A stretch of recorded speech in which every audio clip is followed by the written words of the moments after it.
All right. We might have it. Everyone talk real quick.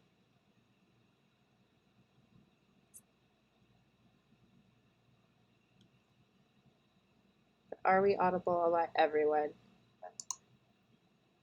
All right. Oh, perfect. We might have it. Everyone talk. Nope, I'm the only audible one. All right, everyone. Right now we're having some technical difficulties with my computer real quick with the audio.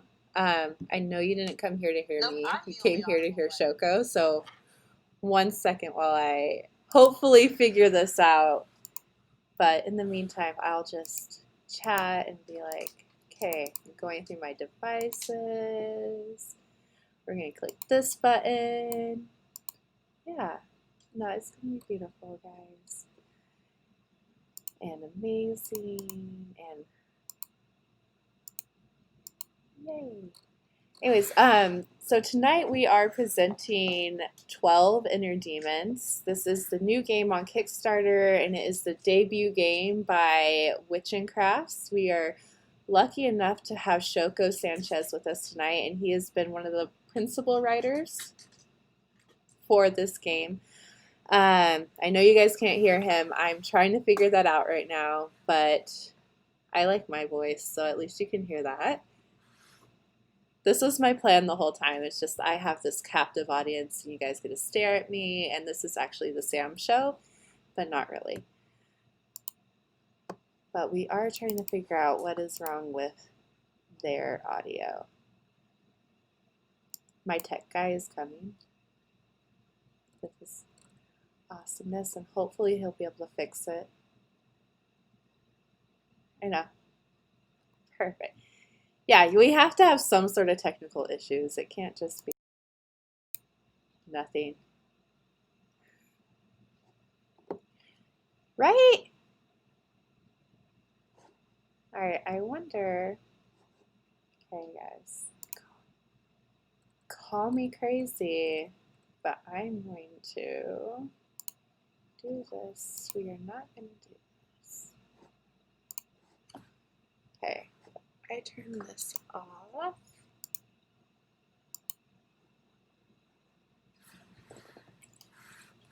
All right, everyone go ahead and talk real quick. Hello. Hello. Are we audible? Too loud. Hold on. Can you hear me? You can hear my clicking very badly.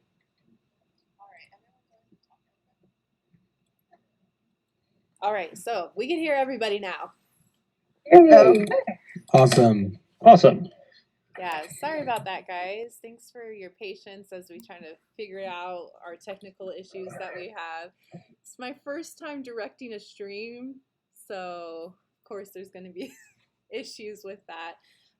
Just again, we're just going to start from the top. We at Penny for a Tale are streaming the first live playthrough of 12 Inner Demons. We, again, are lucky enough to have Shoko Sanchez with us, the principal writer of 12. They're live on Kickstarter. I will put the link in the chat and you guys could check them out. But real quick, I just want to kind of introduce everyone that we've got for our game, and I'm excited to get this playthrough and see just exactly how 12 works. So again, I'm Sam. I do marketing for Penny for a Tale. You could catch me here every other Monday playing Star Wars and doing these fun little games like this on our off days.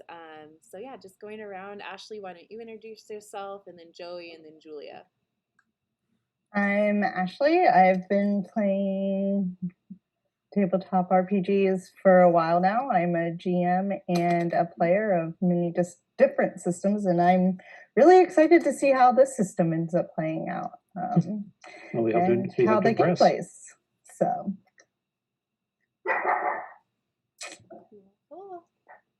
All right. Yeah, I'm Joey. I've been playing RPGs for a minute and a half. Yeah, I'm definitely excited to see how this new system goes. It's gonna be interesting for sure. I'm Julia. I've been playing RPGs, like tabletop RPGs, for like a couple months now. So I'm just trying to learn more about like other games other than D&D. So I'm very excited to test this out. Well, So, welcome. Juice. And then, as we said before, I'm Shoko. I'm the principal writer for 12 Inner Demons at Witch and Craft Games, and I'll be your GM for the evening. Hope to show you guys what we've been doing, and that it's cool. Oh, this is perfect. Again, I'll link their Kickstarter in the chat. And I'm just going to turn the time over to you, Shoko, and let's get the game started. All right. So, we'll be starting a game, not from the beginning, but from relatively near the start. 12 is a game that takes place over 12 days. We'll be starting on the beginning of day 3. Over the course of day 1 and 2, the players have already gone through an investigation, fought their way through some dangerous foes, found their way to a seal, and destroyed it. Of course, you're probably wondering what those actually are, everyone who hasn't read the book or whatnot. 12 is a game about facing your inner demons, both figurative and very, very literal. In the world 12, demons are real.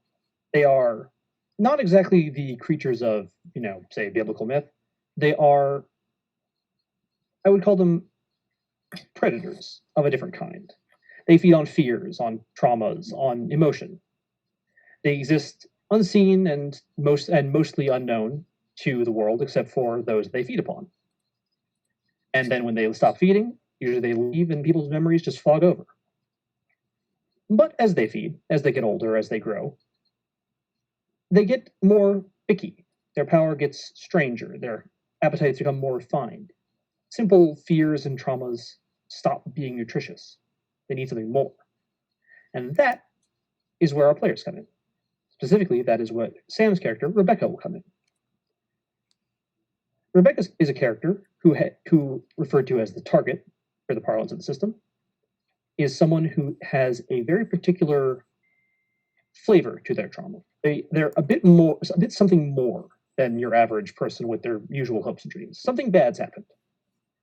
Something that's particularly tasty to these demons who have grown so powerful and hungry that normal food does not suffice. One of these has set their sights on Rebecca. And, in the process, is so powerful, so ancient, and so old that they can't simply go in and dine. What they must do is to create a scenario where they can. They must change the world so it allows them to enter. Thus, they create a ritual. It's taken Rebecca's inner traumas, inner fears, inner turmoils, and bound them to 6 seals. Those seals power a slowly changing ritual, warping the environment, changing the world around it, until it is not Earth-like enough that the Archdemon can walk straight on in and have its meal. That ritual takes 12 days. You have 12 days to destroy those 6 seals and make your way out. It's up to you if you can do it. So we'll be starting on the beginning of day 3. On days 1 and 2, the players have managed to, with quite a bit of daring-do, break their way through another world, fight a greater demon, and break a single seal. It is now the dawn of the 3rd day, and with it, excuse me just a moment, with it a strange new omen. The dawn of the 3rd day, you wake, Rebecca, to skittering footsteps. You're not sure where they're coming from, but scrabbling against the ceiling. Just a little pitter-patter. But they're there for a moment, and they're gone. Over the past couple days, things have been getting stranger as well. It's gotten dark earlier out, especially strange given it's the summer. And shadows, when you look at them, the ones on the walls, the ones, at night, they seem a little darker, a little more mobile, a little moving. You're not sure what that means, but it certainly doesn't mean anything good. Waking up this morning, however, you now have a choice. During in-12, each day is broken down into 4 time slots. You've got a time slot to go. So what's your plan? How do you want to investigate and find your next seal? Or perhaps you want to acquire some items, get some provisions for your next goal. Or perhaps you just want to rest, kick back, take some time to recuperate. You'll each be starting at 10 stress or grip. Stress is the health quality for humans, grip the health quality for demons. And you'll each be starting with 2 XP as a result of you having destroyed the seal last time.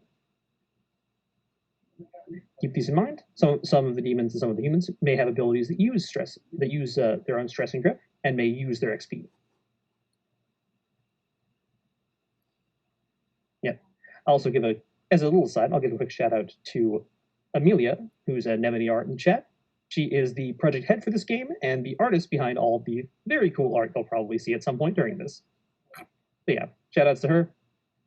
She'll be heading to bed soon because she's in Italy and it's real late over there right now. Yes, it is.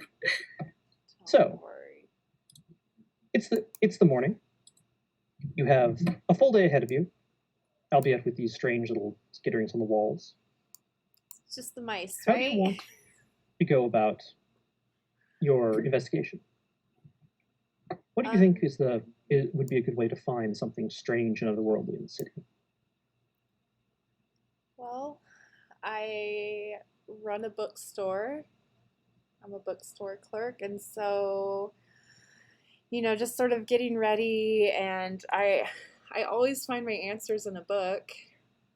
I guess that's what I would turn to first. Maybe there's some history book that I could look into, or something about the occult that I could hopefully find something. Maybe even read my journals and just see what I can find. So she's hitting the books. All right then. So, with a question for this, will you be going more for a historical bent, looking for past historical things in the city or perhaps surrounding that might lead you to an answer? Or are you going on the more occult end of the bent? Are you looking for something, or ghost stories and things like that, more fairy tales and magic happenings? Probably more occult because those are more interesting books to her. But yeah, I mean, all books are great, but let's start with those occult books.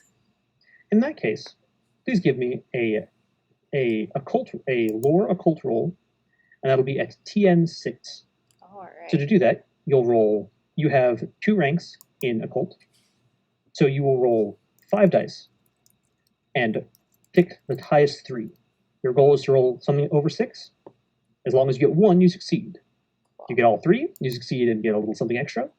If you get 2, you succeed just fine, nothing bad happens. If you get a 1, you succeed, but there's a bit of a complication. Don't want a complication. Let's see here. So you said 5 dice? Yes, it'll be 5 dice. Okay. All right.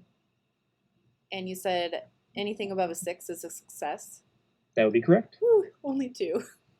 2 successes? Yep. That's just fine. Okay. So, you begin looking through your bookstore, poring over old tomes and whatever little occult things you can find. You found, as any city, as any story, there are always strange little tales of folklore and strange happenings. There's always a ghost story section in every bookstore, after all, right? Of course. What you found, however, is something a bit different. Looking through, you found a book detailing the history of your city. Now, for the sake of your city, it's a relatively small one, not particularly notable, somewhere in the middle of the East Coast, shall we say. In the book of the history of your city, it talks about what it called the 12 Days of Evening. It's a strange title, but as you look into it, it appears to be a partially completed logbook, a series of diary entries, perhaps, detailing a 12-day event that happened sometime in, you'd say probably about somewhere in the 1700s, maybe 1790, very early, in any case. The thing that catches your eye, however, is that it mentions 3 things that have happened already to you. The earlier evenings, the darker shadows, the skittering on the 3rd morning. It's unsettling, but it does have one interesting piece of information. It says, looking on it, that there is, shall we say, a habit of whatever causes this. It gravitates towards dark places, caves, undergrounds, mines, things like that. Right. And so, you may have a heading. Okay, I guess it's time to pull out a city map. Yep. Of the same token, you three demons are here and present. Humans cannot see you unless they are part of this ritual or ordained in magic. But you are present. You're also mostly, for the most part, unless you deliberately attempt to be, incorporeal. You can move through most objects, though not all, and you can hover a little bit off the ground. It takes some concerted effort to go any higher, and it's a bit like straining, but you can do it. So you are present in this bookstore at the moment. As for your demons and for your actions with the city map, where are you on the city map? What are you trying to find in particular? Again, just looking for probably caves, national parks, forests, things that are nearby. All right. She was hoped that she doesn't have to drive anywhere, but probably it's a little out of the way. Probably. So, for that, please give me a TN4. It would be a TN4 Survival Outdoors test. Now, because you don't have Survival Outdoors as a skill, you just roll 3 dice. All right. Anything above a 4 is a success.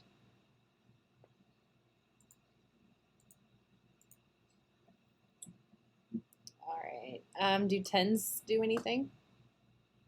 10s do not. All right. But a test can never get higher than 10 in terms of difficulty. All right. The 10 is always a success. Perfect. I rolled 110. Everything else was low. So you do actually find something. It appears that this town does have a. At one point, it was a condemned coal mine. It has since become a converted coal mine. It was originally attempted to be turned into a local national park, showcasing the underground, something similar to, say, the Cave of Winds in New Mexico, or Cave of Winds in Colorado, not in New Mexico. Carlsbad's in New Mexico, but something similar to the Cave of Winds. However, that fell through at some point, likely due to lack of funding. It is still there, though. There's just one problem. Can't seem to find a road to it. You see the location on your map, but you're not actually sure if there's an easy way to get there. There's a road that comes close, probably within, a 20-minute hike, but anything past that, you're on your own.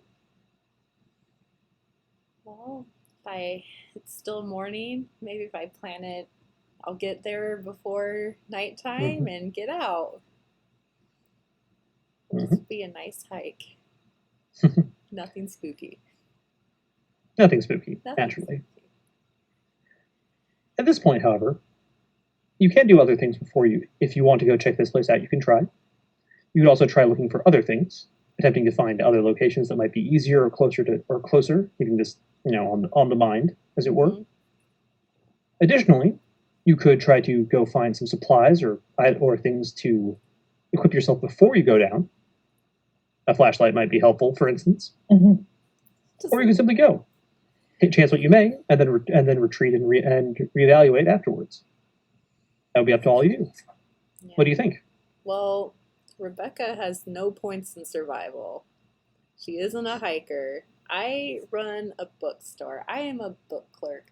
You know what? I could grab a book about hiking and see what the basic provisions are that I need, and we'll go from there, and I'll see if I have anything. So you grab a book on hiking, just there's always there's a thousand little guides, especially in any quality bookstore, and you do make sure that your bookstore is quality. Quality bookstore. Okay. As for supplies, it generally suggests water, good shoes, a flashlight, signal flare if you get lost. If you're going for very in-depth hiking, it's just maybe a tarp or perhaps a small shovel. But in terms of things you can get, all those are relatively easy for you to go pick up. Question is, do you want to go do so? Do you have anything particular that you'd want to grab, or would it be simpler just to get what you can and head on up? Yeah, I'll just get what I can. I don't want to spend a bunch of money on this since I don't even know if this is what I need to be doing. I just as it so happens. Yeah. So you hop in the car and start heading on over. You've got yourself a flashlight. You've got yourself a bit of rope, a bottle of water, a little backpack. The necessities. Yeah. The rest of your demons can come along just as easily, albeit usually very comically, floating in a car while no one else can see them. Mhm. It's as you approach this area, though, that things start to feel a little odd. So, Julia, you're playing Imago Sophie, correct? Could I have you give me a TN6 Damned Foresight test? You should have 2 ranks of it, which would mean you roll 5 dice. So, 5 dice. Oh, one fell on the floor. There it goes. Mhm. As it happens. I rolled a 7 and 8. What was this last one? One time. And a 10. So I got That is 3 successes. As you're driving up, something you get a moment of precognition. Your natural abilities of foresight ping at you for a moment. There's something dangerous in those mountains. Something you can already tell that there is a danger afoot. There is something actively hostile to you there.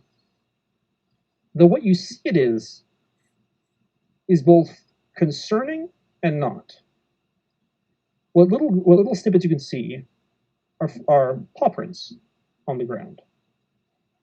Something is strange about them.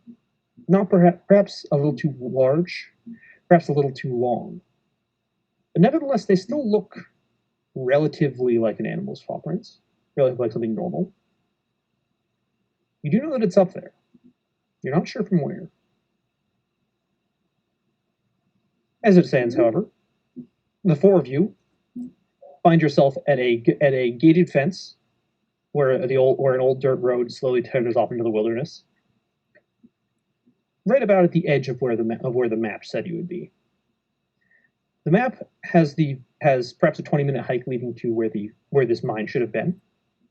The fence particularly saying private property, no trespassers allowed. It should be relatively easy to climb if you need to, but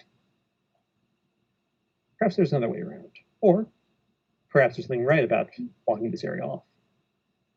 That's very true.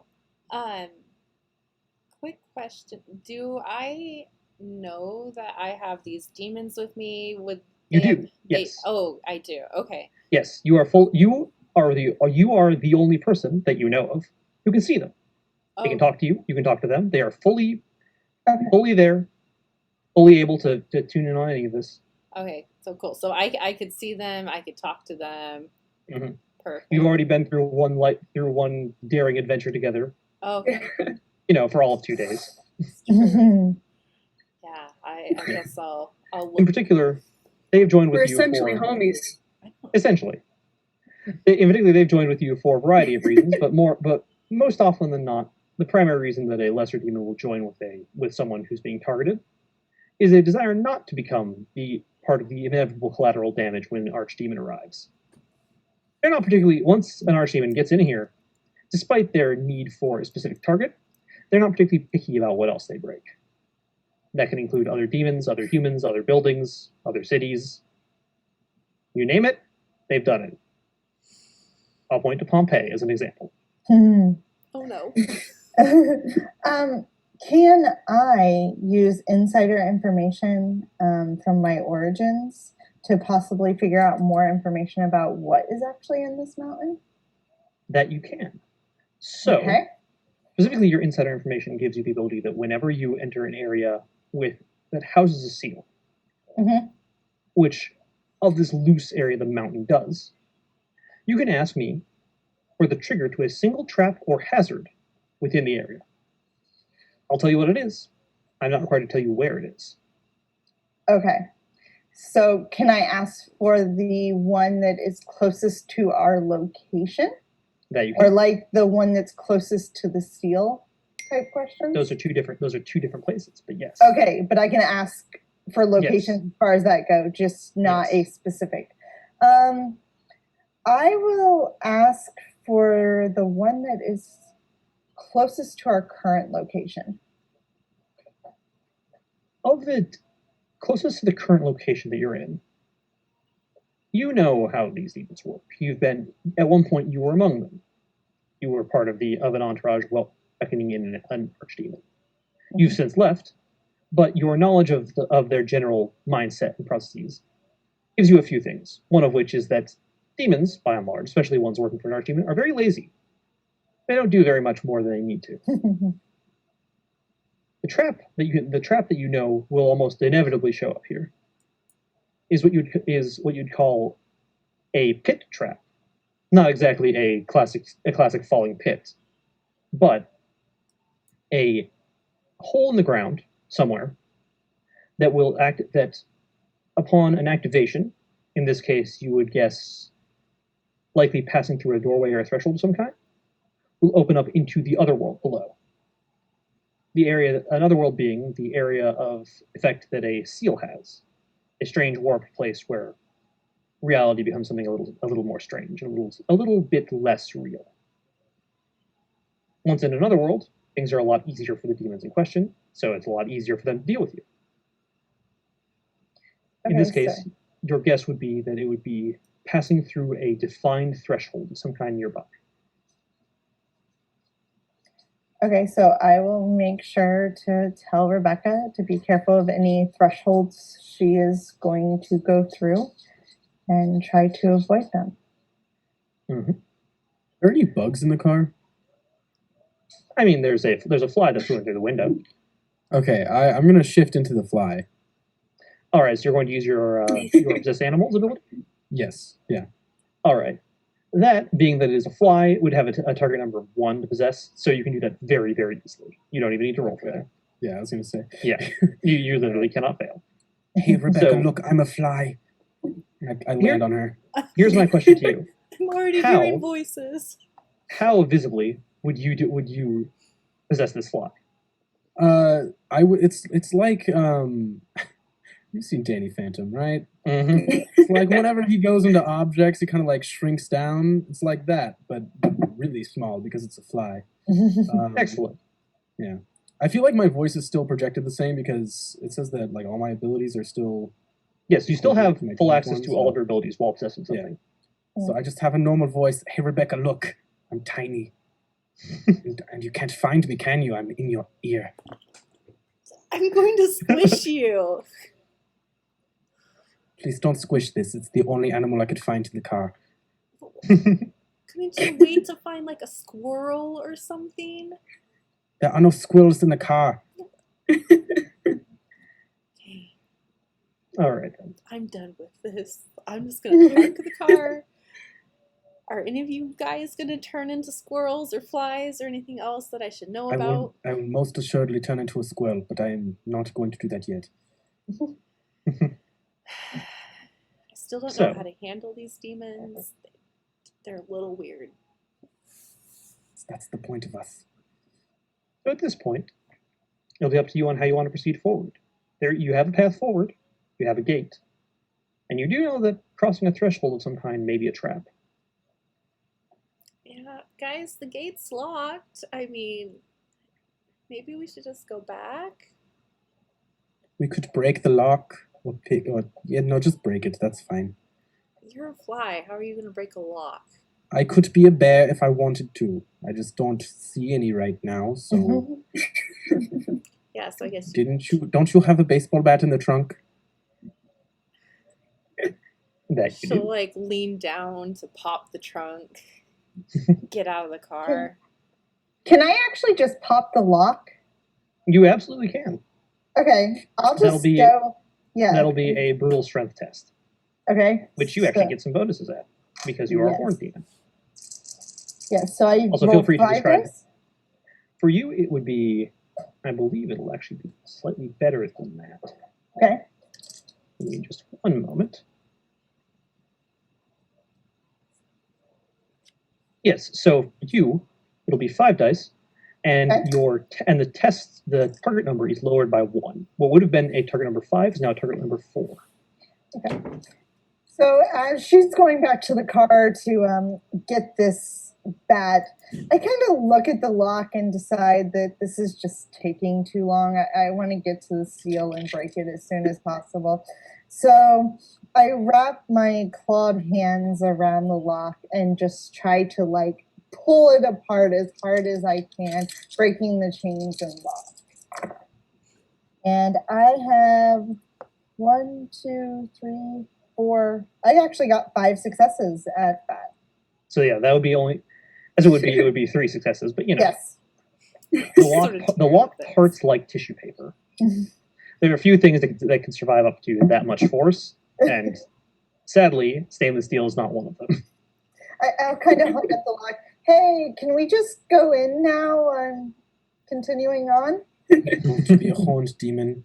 Jeez. Just kind of slam Yep. the The trunk gate closed. open with the lock destroyed. The gate creaks open wide, and eerie as the ancient rusting hinges slowly open. The path in front of you is overgrown. At one point, it was a dirt road, but since then has barely become a road at all. It leads winding into the hills. You go down it? Yeah. Real quick, sorry guys. My kids are crying. You could probably hear her screaming on stream. Can I leave the demons to chat for a moment as Rebecca just kind of, she needs a moment to meditate before we go into this. You gotta psych yourself up? Yeah, It's a she just moment to psych herself up. regather. Yeah, so you'll see her just like kind of sit down, just like go like this, be like, okay, we did this once, we can do it again, and everything will be fine, and we'll get rid of the shadows, and there won't be more flies talking in my ears, and Yes, there will be always flies talking to You you. need to be it will quiet. always be flies. I need a moment to myself, okay? Okay, Go over fine. there. When you're meditating, always meditating. It's Go fine, over whatever. You Okay, fly away. I'll be right back. Bug off! So, Can we see if is there some way, like, would us crossing the threshold trigger the trap, or only Rebecca? it could be either. Okay. That said, she can't float. You can't. You can't float for very long. Yeah, But I was gonna you say, can do I so. don't think. Okay.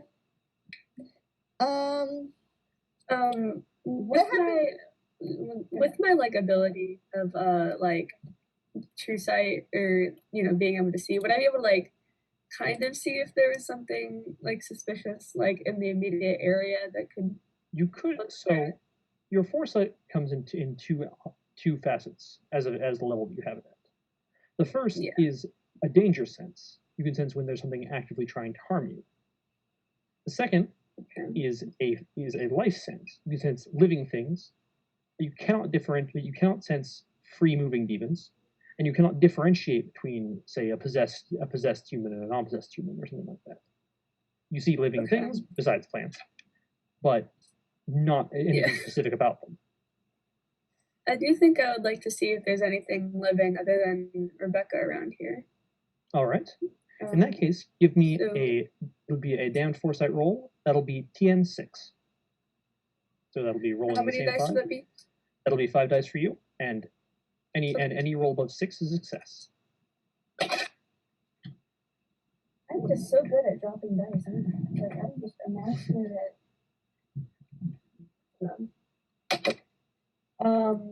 That is 3 successes. Very nice. And, Looking out into the woods. 7. Looking out into the woods, your senses sharpen, and you start seeing into the surroundings. Your vision grays, and out there you can see little motes of light that denote something living and something moving. Now, in regards to that, you can see there's something large off further up the hills. Say, you'd want to say they're just up past the main hill. There's something large and moving. You're not exactly sure what it is. It's low to the ground, but it's probably it's low to the ground, but still quite sizable.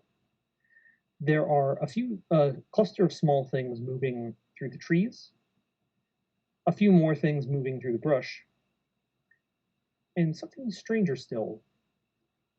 Something large, but very low to the ground, in fact. Almost, you'd want to say almost person-sized, but not moving up just around the bend of the first road.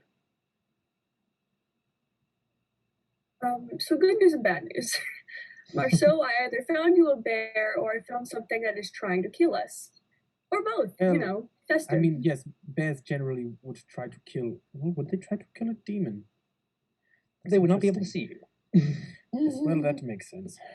Well, I mean, unless it's a demon-seeing bear, I don't think so. Demon-seeing bears would be troublesome. I hope those don't exist. A demon-seeing bear would be my best friend. Can you point it out for me? I would like to go try and climb inside for a ride. Yes. So what, general direction was that? These are both These are both past the gate. They are the larger thing. The thing is probably a bear. Is off to the right, up past the main hill. The other thing is off to the left, around the first corner of the road. The road snakes off in between hills.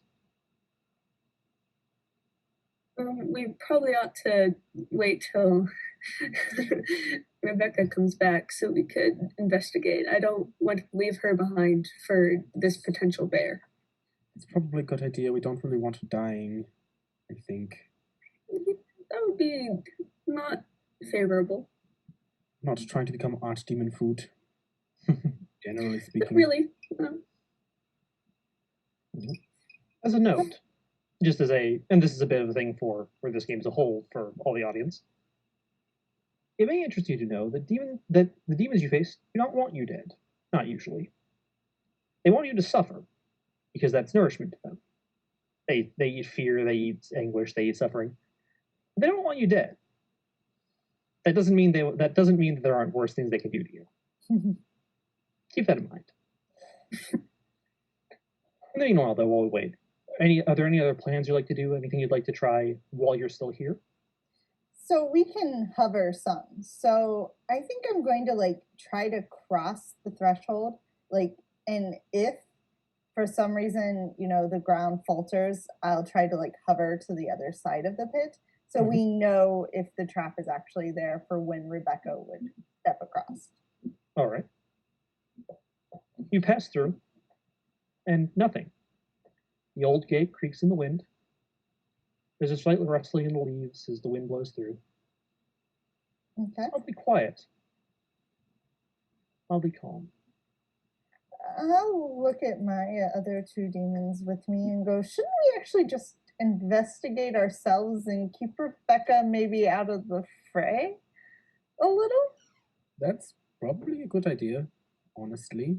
I'm going to fly further in. All right, which direction are you heading? Up towards the hill or around the corner of the road? I'm going to go up towards the hill. All right. I will kind of follow along where he is going, keeping a good distance back, but hopefully whatever is up there is paying attention to me, not him. That is, if he can see you at all. Yes, if they can see me. Actually, can I actually manifest myself some through dark manifestation? What rank do you have your manifestation at? 2. So manifest 2 allows you to manifest through objects. You can't physically manifest yourself. That would be rank 3. Okay. But manifest allows you to effectively possess physical objects. For example, you could have possessed the lock and popped it open instead of tearing it apart. Okay. Good to know. Okay. Or you could possess a car and drive it down a hill. Stay away You from know, my car. simple things. So, cresting up at the top of that hill, you note that the surrounding forest seems not exactly healthy. There are a lot of dead trees here. Or, if not dead, then certainly not in the process of dying. At the top of one of the, right around the corner of the hill, just out of sight from the main road, however, you see a large deer eating some of the few remaining leaves off of one of the trees. The leaves lie fallen on the ground, like it's say the middle of November, which is very odd considering it is currently July. The deer appears to not notice you.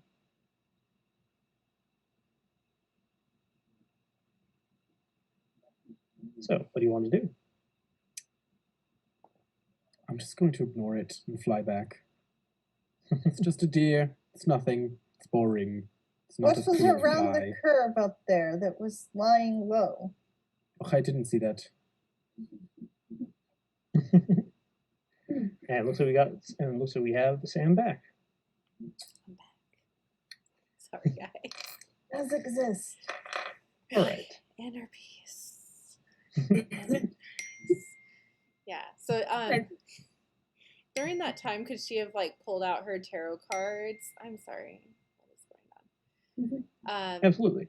Yeah, and just used her skill to divine Your something that's divinatory important. tools. Yeah. Yes, you absolutely can. Yeah. So for those, let's make sure you got this right. Just like pop open the glove box, pull out her tarot cards, and just start laying them down. So you can make. Well, won't give you the same effect as its primary use, which is required to be done during a downtime action when you're taking a little break. It will, however, be something you can use to try to do a much less informative but still possibly functional roll. In either case, please give me a TN8 occult roll. And what are you searching for using these tools? What are you looking for in particular? I just want to know if, I guess generally, since they're tarot cards, am I in the right place, I guess?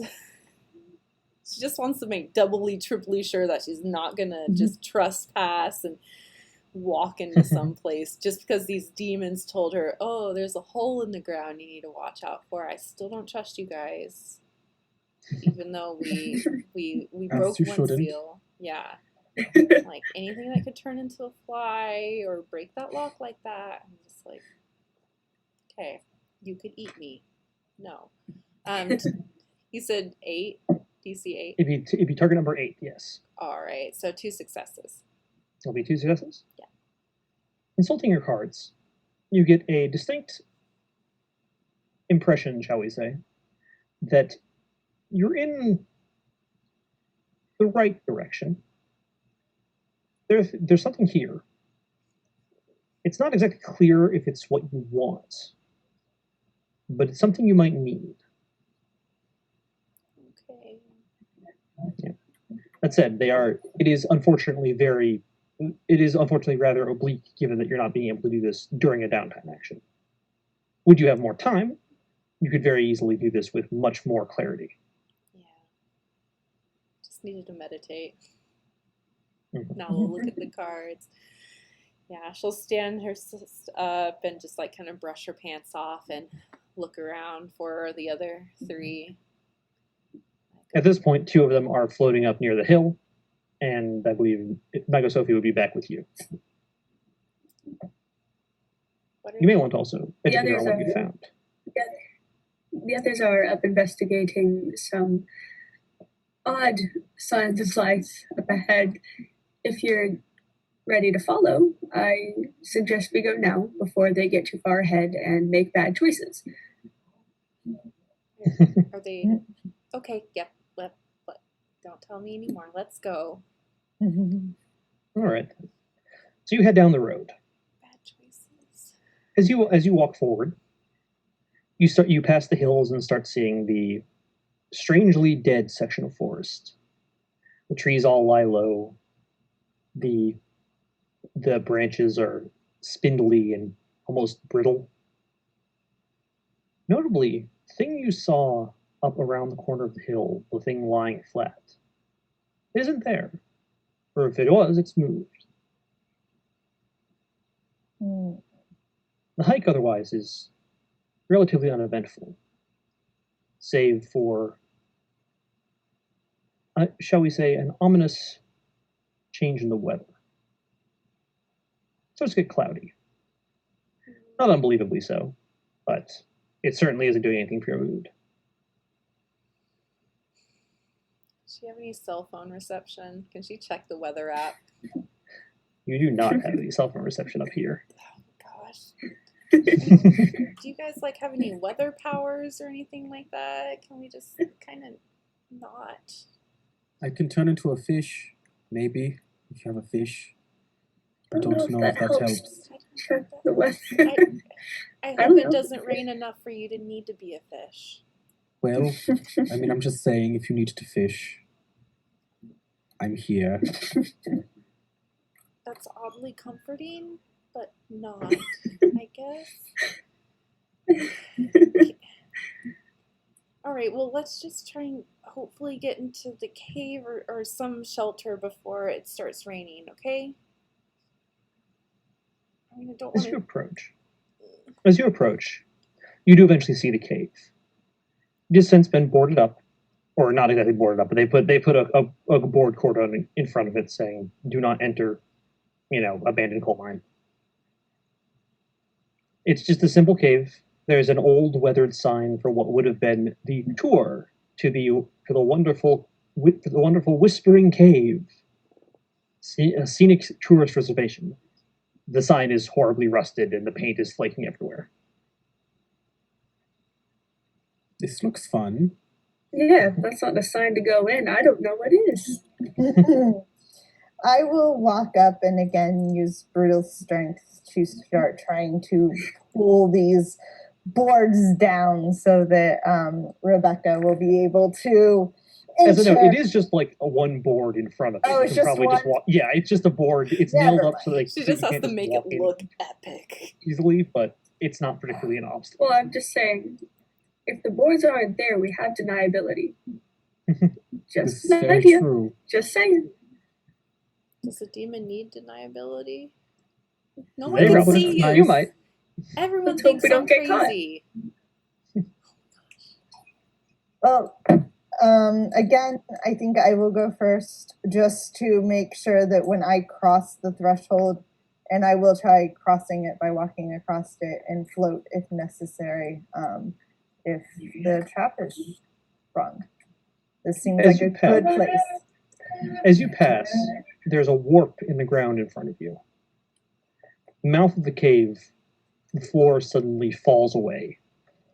It doesn't actually drop so much as it stretches, sinking like a Photoshop liquefy tool. Okay. It hangs for a moment, and then suddenly it's back to normal. Was I able to tell the distance? Like, if I were to rip the board off and lay it across, would she be able to cross the board? Or would it still pull her into the other area? That would depend. Feasibly, you could, assuming that the floor falling away does not somehow upset the board. It's just about at the edge of where the board can go. I could go find that deer and you could ride me across as I jump, if you would like. This could be fun, and maybe I'll fall and you'll die. We'll see.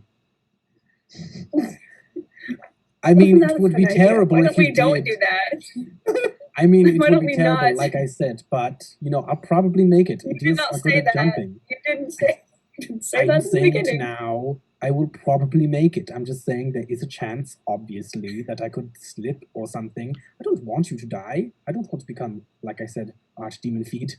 It would be terrible. but you know, could be fun, but probably terrible. I'd like to see you jumping on a deer. That would be fun. I'm gonna go get the Okay. deer. I'm gonna fly out of the cave. I'm gonna go hunt down that deer. All right. As you approach the deer, you manage to approach. It seems relatively uncaring of a fly near it, as many deer are. You want to possess it? Hello, little deer. Hold still. And I jump into it, yeah. All right. So that'll be a more difficult possession roll. That is going to be a TN7. However, Okay. note that you do get a bonus die towards it. And you can't have more bonus die than 5, so you will only get up to 5. Mhm. But if I remember rightly, the target number for gas addition for you is lowered by 1, meaning that there's only actually TN6. Cool. Okay. So I'm rolling 5 then, yeah? Mhm. Okay, I got 2 successes. All right. You exit the fly, which buzzes off, bewildered and very confused as to what happened, and enter the deer. Instantly, you are aware of a much larger and much more potent body. Deers are actually quite large and quite heavy, able to do a lot more things. I'm not such Also- a fan of the hoofs, but you know, this will do. But you also notice something in the smell. Using your newfound sense of smell, you smell blood Oof, somewhere nearby. that's rough for whoever that is. Ugh. And I trot off. I do like the fun kind of like dance trot too. So a very fancy Styling. deer. So you make it back to the mouth of the cave. Hello, friends. I have returned. Check it out. I have a tail. I have hooves. I'm very cool. Great. I can jump. I will pull the board off so that he can jump. Hopefully All over right. the thing. Okay, Rebecca, climb aboard. Oh This my works. goodness. Oh, the pun. This is- I just kind of All looks right. In the around, corner. but it's like, oh, you guys are all demons. I don't feel like any of you have my best interest at heart. For now, our goals are the same, so we do for now. Definitely don't want you to die. I'm not saying it wouldn't be entertaining. Listen, I'm not going to I have lie a to you, Rebecca. Question. I have a question. I do have an ability called tether grab, so in the event that this goes horribly, terribly wrong, could You can I at the very make- least attempt to make the could- grab, yes. Yeah, could I? Okay, so I'm gonna have that at the ready. I'm just like, all right, here we go. Do not drop me. Don't let me fall. Well, hold on tight. I don't have a saddle. I can't drop you. Only you can fall. That'll be on you, Rebecca. I'm gonna do like a hoof swipe on the ground, like I'm about to fucking charge, and then I charge, and I'm gonna try and leap over that gap. All right. If that's the case, just give me a generic roll. It'll be target number 5. We'll just roll 3 dice in this case. Just like Oh, proving you no. can do it. I got 2 1s and a 2. Oh Well my then. god. I'm You not jump, on him. majestic, soaring through the air. Oh my It's god. a beautiful sight, worthy of some kids movie out there somewhere. A Free Willy like something like that. The big pause shot as the deer leaps into the air and then falls completely flat by about a foot and straight down. I unpossess the Sophie, deer as we're you- falling. I'm gonna try to You're gonna try to grab tether him? grab. Yeah, So, I'm gonna try to I have tether two grab at questions for least Rebecca. I have 2 questions with this. The Wait. first is, how do you tether grab? The mechanics of a tether grab I'm are just that gonna- you extend a limb of some kind. However, how that manifests is Yeah, up to you. I do have arms. Can I just get like a big hand and just try to Absolutely. grab? I'm gonna just try to grab like oh god. Yep. So your arm that's- stretches out. yeah, In that what case, do give I- me a tether grab test at TN7. See, I Okay, pictured. And that's is that said, still Oh, that should be 4 dice actually. Rank 2 should be 4 dice. 4 dice? Okay. Yeah. That's been a mistake I was making. No better hope. And you have extra dice, so it's a bit confusing. I got 2 successes. Successes. So you snap an extending arm forward and grab Rebecca by the back of her neck, and hoist her up enough that she's not falling into the bottomless pit. Are you doing the same for Marceau? All right. Let him Try to grab him. fall. I'll use my other hand this time. I'll try to grab Make him. me the test. Same test as before. I'm gonna be. Just like cursing up the storm. I got another 2 successes, unfortunately. So yeah, I mean, fortunately, I saved you. you grab him as well. Yay. If he's depossessed the deer just falls. No, no. Oh, Is there that any poor thing. rope or anything around? Not that you can see. There are, Okay. however, what look to be remnants of whatever the attraction for this cave was supposed to be. You can see remnants of light tracks in the ceiling and around the walls, little broken pieces of fencing, just to show the guidelines.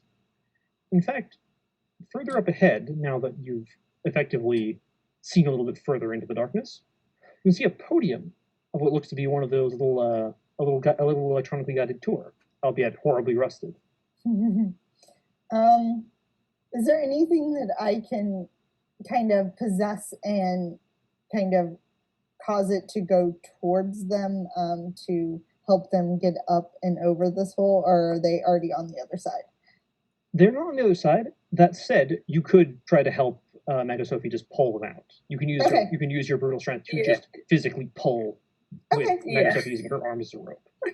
I will do that I'm then. just holding. So 5 dice again? Holding. It'd be 4. No, it would be 5 actually, because you get the bonus die.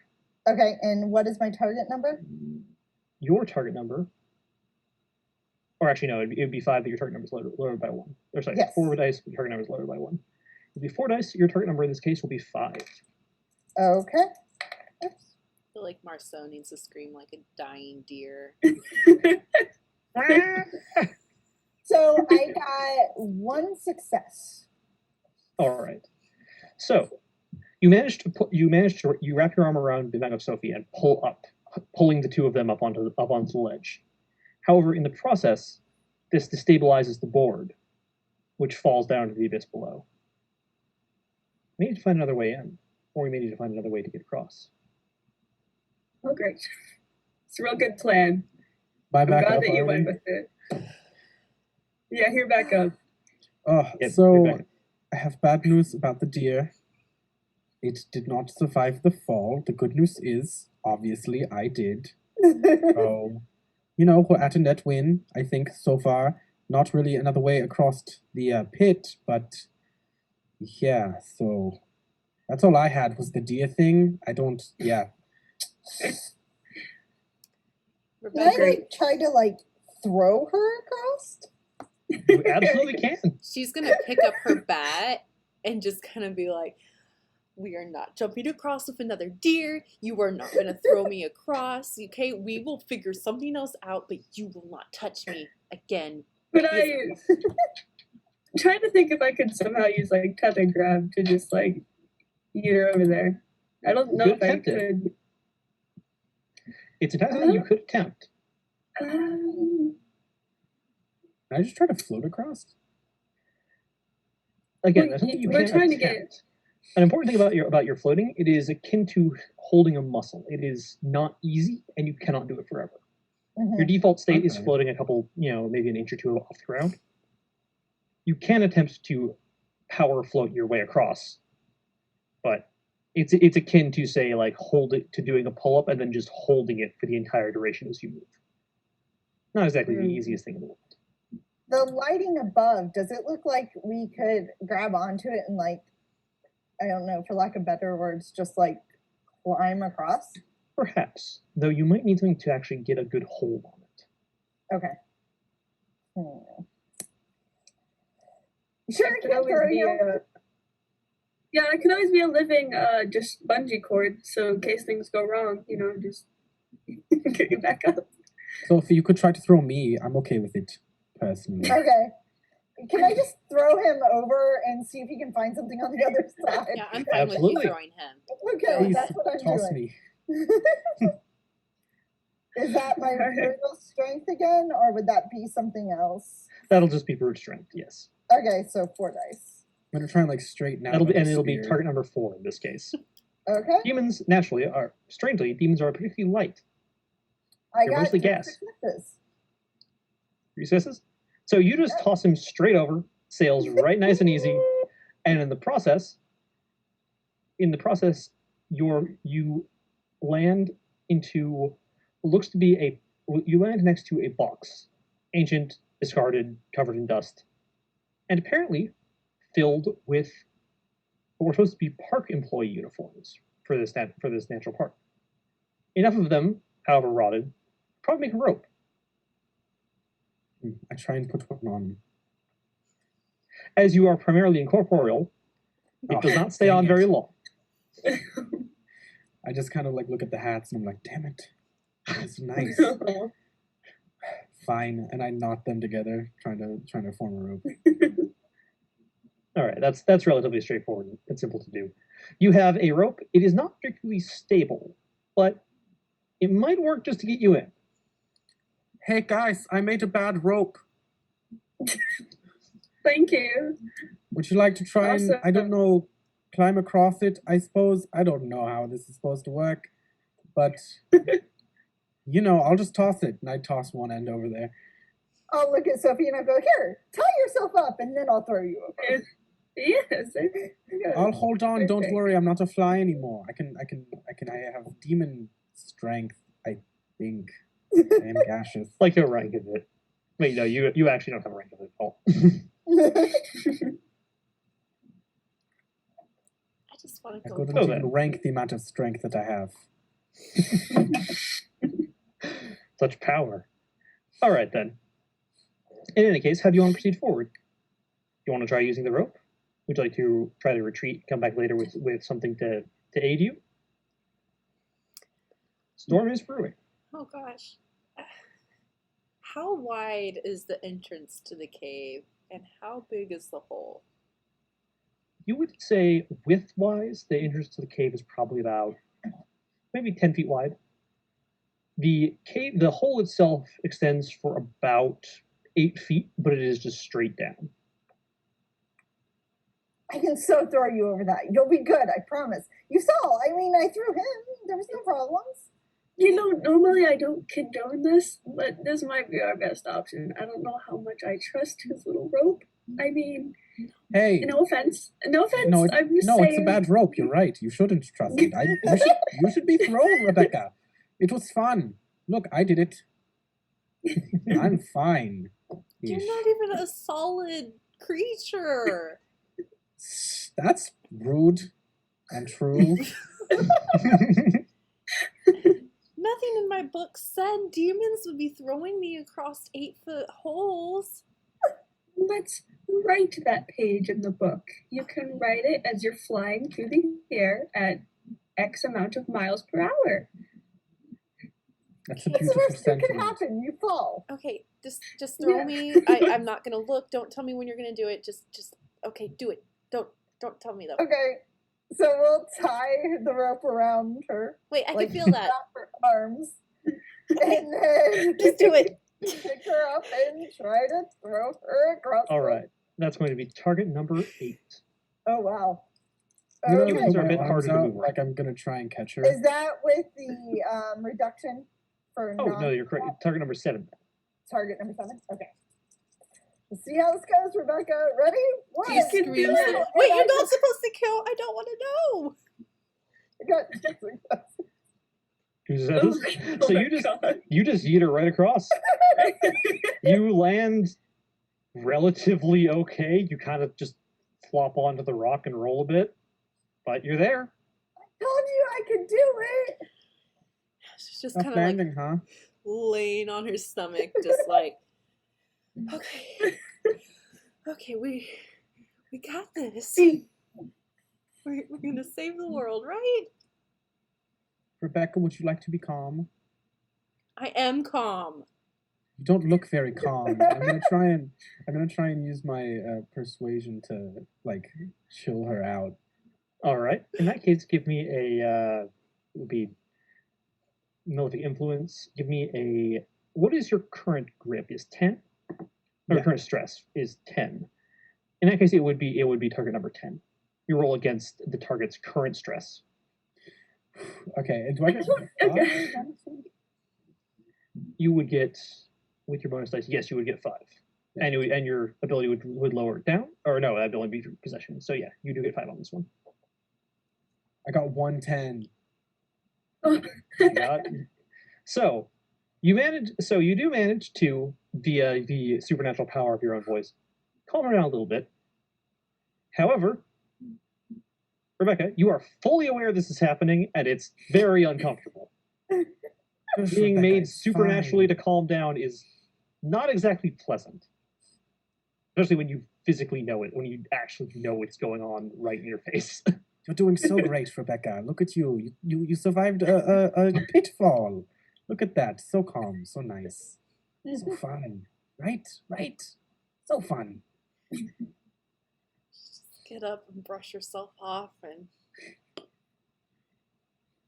I'm gonna hit you with my bat before this night is through. You couldn't if you tried. I'm not corporeal. I could try though. You could try. There must be something since they threw me. I suppose I could let you hit me with your bat, but maybe we should get the others crossed first. Right. Good Because idea. they're a little bit more useful than you. I made rope. I was a deer. Ouch. You were the worst deer I ever saw. How did you not make that jump as a deer? Did you ever see Bambi? Listen. They jump. You're a lot heavier than I thought. I didn't know humans weighed pounds.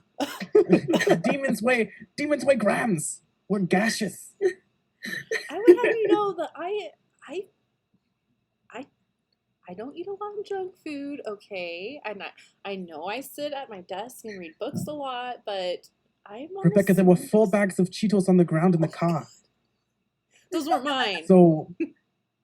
So I mean, listen.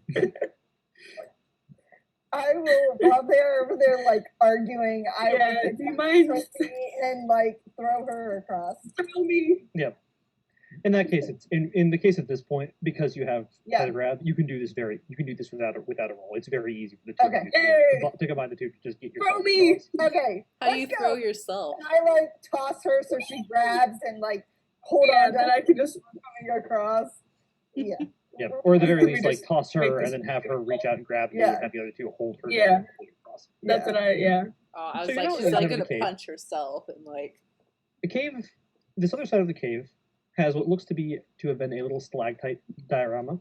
There's a map of the cave up on one of the walls, large and embossed metal, very rusty, very obscured. There's a small podium that was supposed to be a part of a recorded exhibit. And then there's the tunnels leading down. There are 2 of them. One says to lead toward. One has a sign that says that it leads towards the. The most of the words are obscured. I think maybe it says gift shop. You're not sure. The other one points in a different direction, and the sign has been completely taken off the wall. Which one goes up and which one goes down? Neither. They both go down. Okay. That said, they go down in different directions. Okay. Let's go to the one that's unmarked. It sounds more fun. That's Can not I the plan. use Could I try to use foresight on this to sense danger this time? That you can. Give me a named foresight roll at TN7. That's up my 5, right? That'll be 4. I've been missing up the dice a little bit, but yeah, it'll 4 is for okay. rank 2. You don't actually get a bonus die for leveling up. Okay. I have 1 success. 1 success. All right. So you focus for a moment into your future sight, and you sense something not in a cave. Instead, you sense lightning. You hear a huge thunder crack. Something's coming with a storm. Maybe on a timer. The clouds are billowing overhead, and you know that something is coming when the lightning strikes.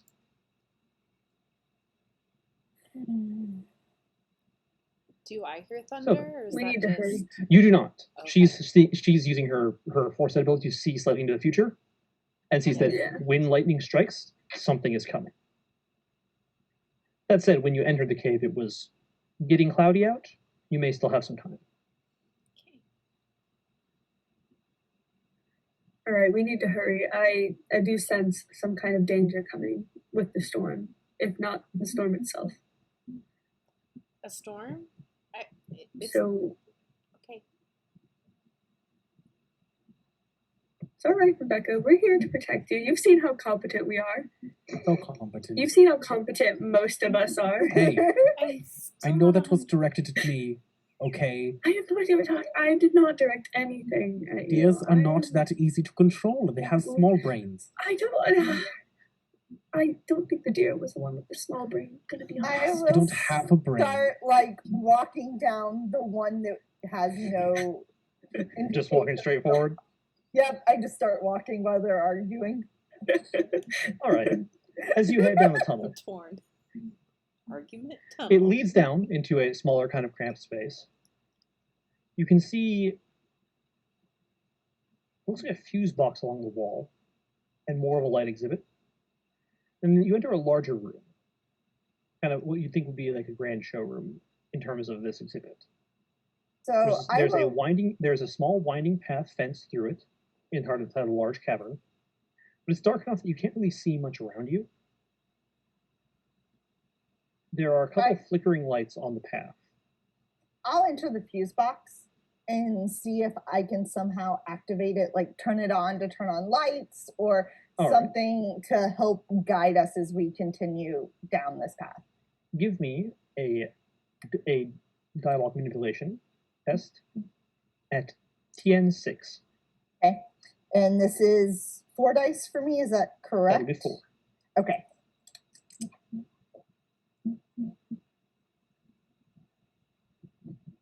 I have 1 success with a 9. All right. So you start fiddling around with the fuse box as you go inside of it, and manage to reconnect a pair of old sputtering wires. As you do, 2 things have happened. The first is that all the lights of the cave come back on. The whole cave, the lights, some broken, some old and barely functional, pop back on immediately. The second, however, and much likely less to your benefit, is that all of the recorded tour podiums start speaking. Whatever sound was recorded in them, whatever recording was originally meant to be played on them, has decayed significantly at this point. It's been years since it ever saw the light of day. And down here in the relatively wet, rusty aftereffects of the cave, you ever heard the sound of say like a Furby with batteries died, and it's just super old, and all you can hear is a horrible creaking sound? It's that. It's Terrifying. Through the lens of say a 1950s park announcer. A welcome to the wonderful world of tomorrow, scaled down about 40 octaves and pitch shifted into gravel. We have lights. It's an improvement. Oh, this sounds so nice. Oh my gosh. Music to my ears. I love this song. Can you turn that off? Can you turn it up? I don't think so. If I go back in there, I might break something and then you won't have lights. I think we're just gonna have to deal with the terrifying radio chatter. And That said, with lights, you can now see the contents of this large cavern room. Now that it's in light, the cavern is filled with stalactites and stalagmites. Very beautiful rock walls, interesting places where you can see there's a little diorama of an old coal mining station up in the back. It's quite pretty. Something seems off though. And it's then when you see it. There's footprints in the coal miner station. Fresh ones in the dust on the ground. Do they look like? Do we leave footprints as demons? You do not at all. But Okay. they aren't human footprints. Are they the paw prints again? They are paw Yeah. prints. A little Are too these long, the- a little too wide, a little strange. Like paw prints, that means more animals to hang out with. So if a bear were to Mm. attack us, like maybe it's bear, maybe it's. Okay, I can only hear them, If a right? bear attacks us, I'm expecting Marceau to take care of it. Yeah. Of course, I have all bears. Bears are my specialty. I've never seen one, but bears are my specialty. Okay. So you could stop it I'm not from even gonna- attacking us by doing your thing. I could, yes. I I'll don't see how it goes. We'll see how it goes. You know, we'll see. Don't worry, we're going to be fine. We're gonna course. protect you. Is there a Unless we direction can't. to the calls? Like, can we tell which? Unless we can. they're Yes, going? you can. Okay. They're heading further down back into the exhibit, away from the path, Okay. but possibly to another portion of the exhibit. You do see a small cavern that also is lit up. Okay. I'll start kind of going, you know, guys, the easiest way to find out what we're going against is just to follow it. And maybe Marceau can, take it over and possess it and help us. Would you like me to go ahead? You know, that way it doesn't immediately attack Rebecca. I feel like we have different Sure. definitions of protection. Yes, I think as long as you're not dead, we've done our job. this is true. Yeah, I like this. Literally. She makes a It's good a point. good- All right. The faster we get rid of these seals, the faster you guys can go back to wherever you came from, and this will be great. Wait, we're supposed to. Okay. Yeah, go back. That's Yes. yes. That's Of exactly course. what we're going to do. Why wouldn't we all go I want to back? go home. I don't know about you guys, but I've been just oh buddy boy. Oh, don't you love Homebound. it when the archdemons yep. look at you and they're like, "You are Yes. next," and then you're like, "Oh yeah, totally. Yes. Yeah, we'll all go back. Sure. Mhm. Yep. Home. So I'm then, gonna go see what that bear's up to. I'm gonna.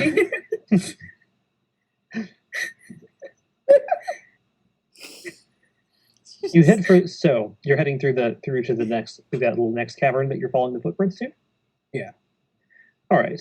Not In the next cavern, you see that it is very unfinished.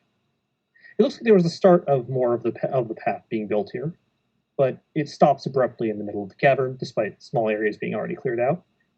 There's also some light stands, larger ones, propped up against the walls. Ones that were probably to illuminate the actual construction of the place. One of those is what's causing the light you can see in the room. The other is burnt out. The footprints step in here and then into, well, it just looks like a pile of junk. There's a pile of rubble on the ground. Possible old pieces of wood, pieces of metal from the construction. Something's off about it, though. Did you just see it move? It's then that two things happen. The first is that Inago Sophie should make me a TN7 damned foresight check. Okay. It's just the mouse, guys. That's one success. One success. In a moment, you see it. When the sound went on, when the speakers started their horrible, nightmarish monologues, whatever was in here heard them and started moving. Or before you might have ambushed it, at this point, it was waiting. And your foresight catches you just moments before it moves, right behind Marceau. However, because of this, because of the time it takes you to actually formulate this, You're just a moment too slow to actually warn him. You can warn everyone else, but it's already mid-motion by the time you start speaking. In this Well, then I'm gonna warn everyone. I'm gonna be like, guys, there's something here. Marceau, something Well, leaps out of the wall at you. It looks like a bobcat, if a bobcat were larger, perhaps, but it looks like it's stretched wrong.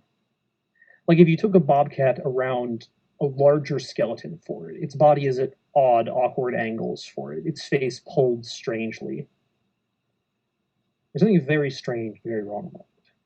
I'm gonna try and It also- look around and like make a face and scare it. I will say one thing, however. It also appears to be able to see you. It leaps off of the wall, of which it was perched up, halfway up of it, directly at you. In this case, this would be the start of a combat round. How combat in this game works is twofold. Everyone has a set of 4 action tokens per turn. They can use these tokens to do moves. If you've got a move that says if you have an ability that's a quick action, that takes 1. Movement is also a quick action. If it's a roll action, that's 2. If it's an advanced action, that's 3. You can also save your tokens to increase your own defenses against other rolls. If someone tries to roll against you, you can say, I want to spend my tokens and boost up the target number that they have to roll against to a higher number. The default target number to roll against you is 6. Now, because this thing is mid-leap at you, it will get the first attack.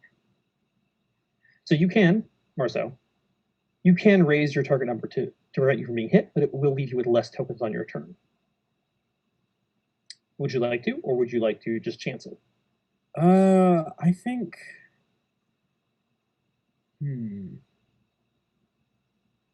I think I'm gonna chance it. Alrighty. It's going to make the roll. And that is 2 successes. Damn.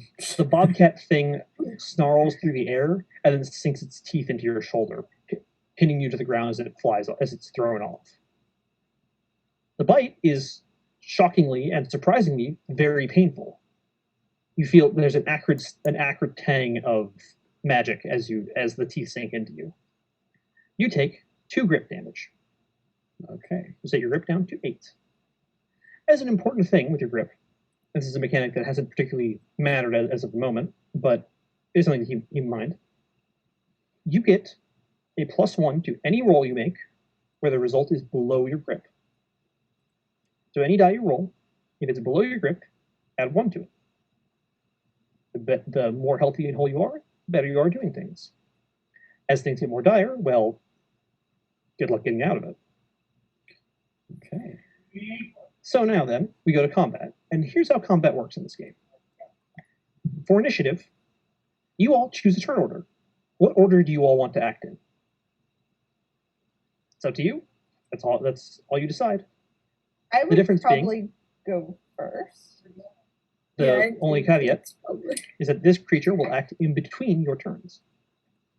So I think I'll go first since I'm the one being immediately attacked. Probably fair. And then Then it I would, can- then it would probably be. I was gonna say either that or I can charge it and try to knock it off of you with my horns. Yeah, I'm gonna hide behind you right now. It's up to you though. I'm gonna try and charm it first. Okay. All right, so Yeah, you want to go the first? new Form. So Yeah. then what is the order here? I think it's probably Marceau, Hasumet. I don't know how to pronounce the name. I'm so sorry. Hasumet. Then I guess it'd be me and then Rebecca. All right. So, Marceau, you have the first action. What are you going to try? I'm gonna try and charm it. All right. So that'll be rolling against its. That'll be rolling against its grip, but with your skill, with your ranks in charm or in dialogue, in manipulation or influence, actually is what it's called, reduced from it. So that would be what? I have 2 ranks in monstrous influence. That you do, and your yes, so you have 2 ranks of monstrous influence. That would mean that you'd be rolling against a TN of 8. And do I get the 5 dice because I have those ranks, or just the 3?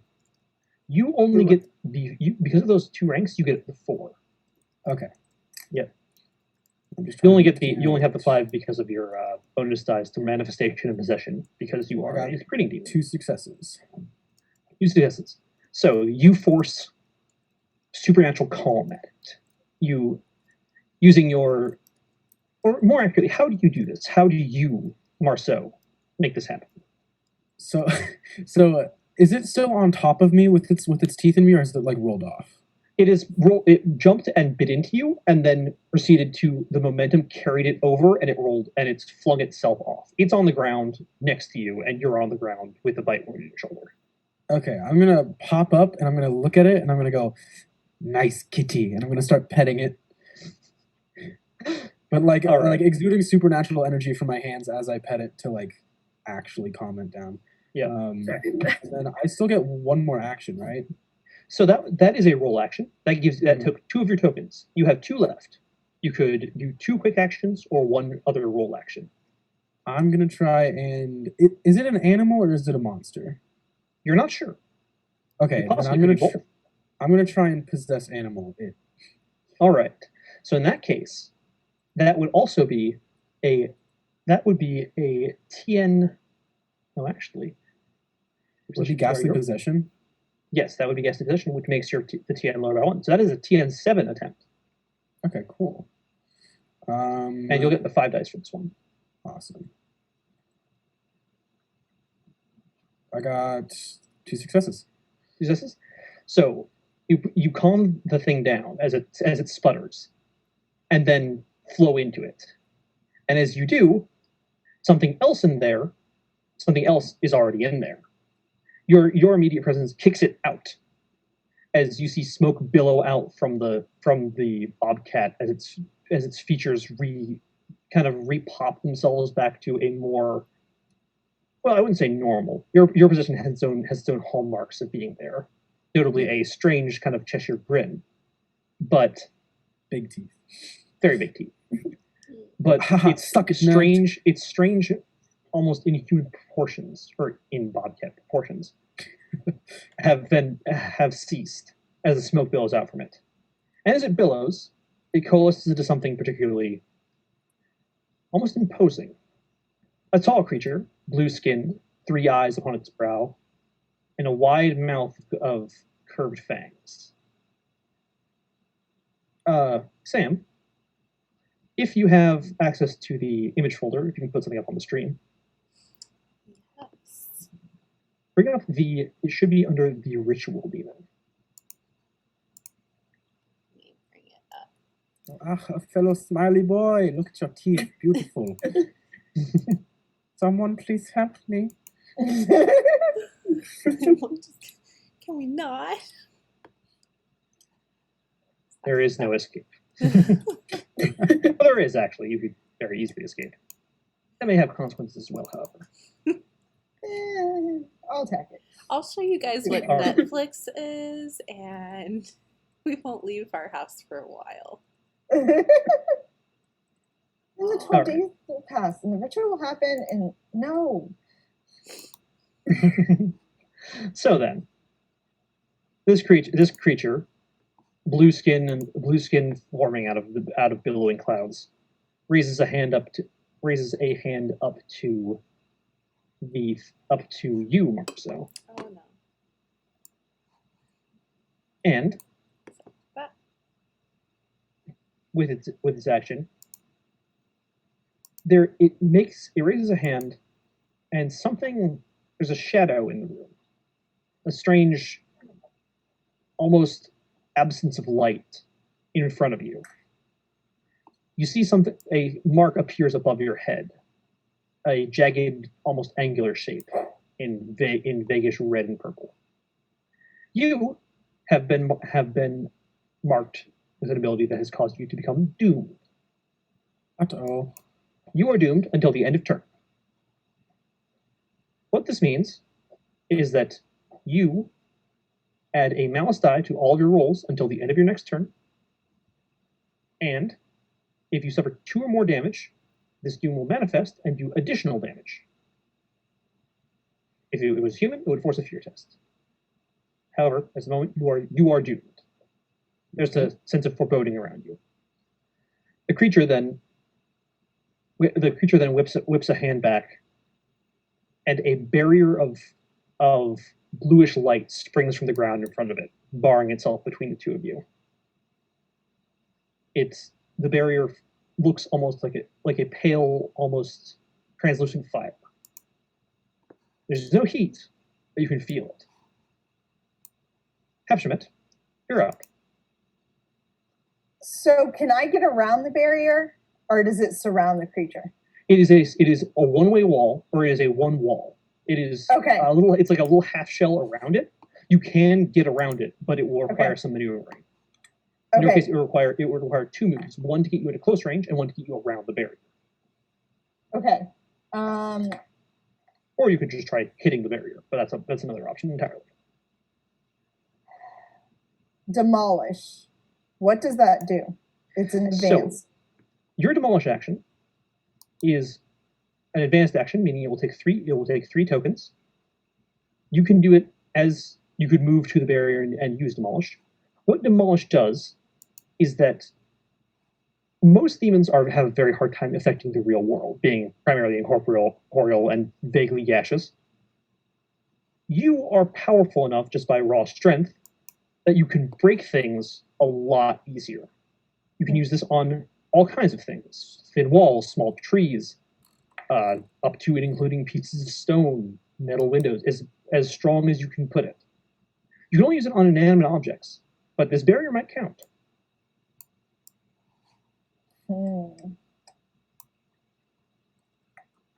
So, yeah, I guess I would charge and try to demolish the barrier between them. In that case, give me a brutal strength test. So 4? Your brutal strength test will be 4 dice. Okay. And notably, this is a non-attack brutal strength. Oh, okay. So it does actually reduce the target number. In this case, it will reduce the target number down to 7.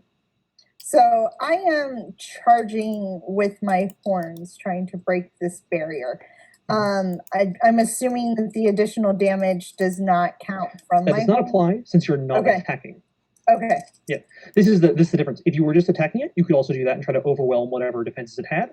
That might work well with your additional power. Or you could use demolish, and demolish is more akin to breaking it conceptually. You're filling it with power until it snaps, as opposed to just trying to punch it so hard that it falls over. Okay. So yeah, I will try to demolish it and see what happens. So what is my target number? 7. 7. I have a 10 and a 7 and a 2. So 10 and 7. So that would be 2 successes. So your horns slam headlong into the barrier, and it buckles under your weight. You don't break through it, but the barrier pops around you. The demon looks displeased. That would be, however, all of your tokens for the turn. Yes. The demon then, in particular, looks very unhappy and proceeds to raise a hand and fire a beam of blue light, hot enough to burn, blasts from its palm directly at you, and unfortunately in a line directly through you. Meaning that given the location of the cave, this has a chance of also hitting Sam and Emeka Sophie. Okay. So, let me see. You're supposed to protect me. it will hit you like so. And then for Sound Sophie, you can spend your own action tokens to increase the TN for it to hit you. Otherwise, your default TN is 6. Oh yeah. Would you like to do so, or? Yes, for me. All right. By how much? Probably by 2. All right. And would you as well do that? Yeah, I'll do the same. I'll increase All it by right. 2. So that's TN 8 for both of you, and TN 6 for Kefshemet. All right, that is 1 hit against Kefshemet. That is 2 hits against Rebecca. Ah. And that is no hits against Majo Sophie. So, You love to see it. Kefshemet, I mean, my friends got hit, but, you know. the blast clips you through the shoulder, firing you back. However, it hits the unprepared and desperately trying to dodge Rebecca a lot harder. This, however, throws the beam wide, missing Mago Sophie entirely. Okay. It is then. So in that case, you, Rebecca, take 2 damage. You've lost 2 stress. Okay. Hashemet, take 1. Mago Sophie, you're fine. The creature then waves a hand and disappears, instead reappearing at the other end of the room next to where, or not next to, but right near where Mago Sophie is, outside of the smaller room that you were in. You can see a small symbol on one of the stalactites glows as it does, and then it moves to that symbol. It laughs, big and booming. Now, that would be Mago Sophie. You're up. Okay. How many like actions would it take to use my aspect of latent ability? So your aspects you can use at any time. They do not take an action to activate. They do take actions to do abilities with them. But what they do is they take 1 XP to activate. So you started with 2. You do have the ability to use it. Once it's active for an entire time slot. Okay. So if you want to use it, you can. And then your aspect of Ladon, its ability in particular, gives you that you can once per turn make a regular attack roll, which is 2 tokens to try to swallow the enemy. And then you can also make use a 3 token ability to try and absorb all magic in the area. Okay. Given that you only have 2, you probably Yeah, so if I use that now, would I be able to do that again, like next turn, or would I be able If you use it now, you have the aspect active until the next time slot. So until you've left the cave, until you're all done with this section. Okay. Then I do think I am going to do that. I do think I am going to activate my aspect. So you activate your aspect of Ladon, and that is where we have another piece of art that I'd really love to show, which would be the aspect of Ladon piece. Yeah, we can get that up on screen because that will show both the Mago Sophie and what your transformed form looks like. This is for the Mirror Demon? Yes, this is for the Mirror Demon. I'm a Mirror Demon. It is a note that demons can look like all manner of things. Right. The only consistent piece between the 2 horned demons is that they have horns. Doesn't matter what kind they do, just that they have them. Perfect.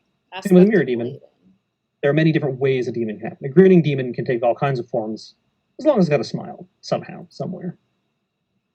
Some demons are a bit more hardline in how they look. There's a type of demon called the Sword Demon, who, due to their nature, will always appear as a physical weapon of some kind. But they'll see what they can do. Sorry, stream. You will see this in a moment. Oh, it's super big. It is super big. Sorry about that, guys. There we go. All right. Let's shrink that down. Quick. Yeah. So this is what your transformation looks like. Heck yeah. That looks so cool. So you burst free from your mirror. You burst free from your mirror, arms ripping out forward and back. Great anglerfish lure breaking out into the sky. And now, I take it you're going to use your special attack from this? Yes, I'm going to try to chomp. All right. This would be a roll of 3 dice against a target number of 6. That is 2 successes. So, you reach out with your mouth hands with the jagged teeth and grab straight onto it, partially swallowing it and pulling it in place. It takes an extra damage, putting it at 3 damage in total, and it cannot move away from you unless it breaks free. Something of which it's going to be trying to do right this moment. The demon attempts to.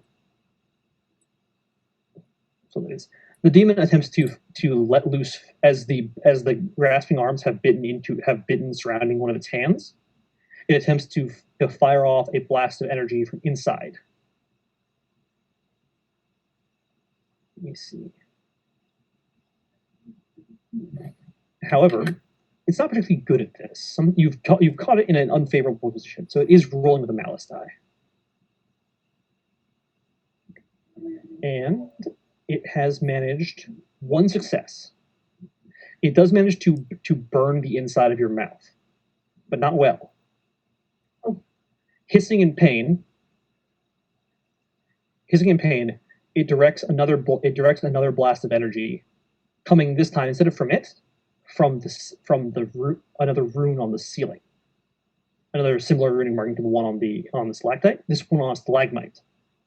From that rune, another laser of blue light and hellfire shoots out, carving across the ground. That one is going to hit Hapshemet and Magosophie. It's trying to carve through the runes. Let me see.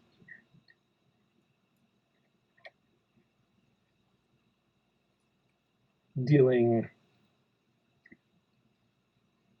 That is 3 successes on Hapshemet. Okay. And 2 on Magosophie. So that's 3 damage and then 2 damage.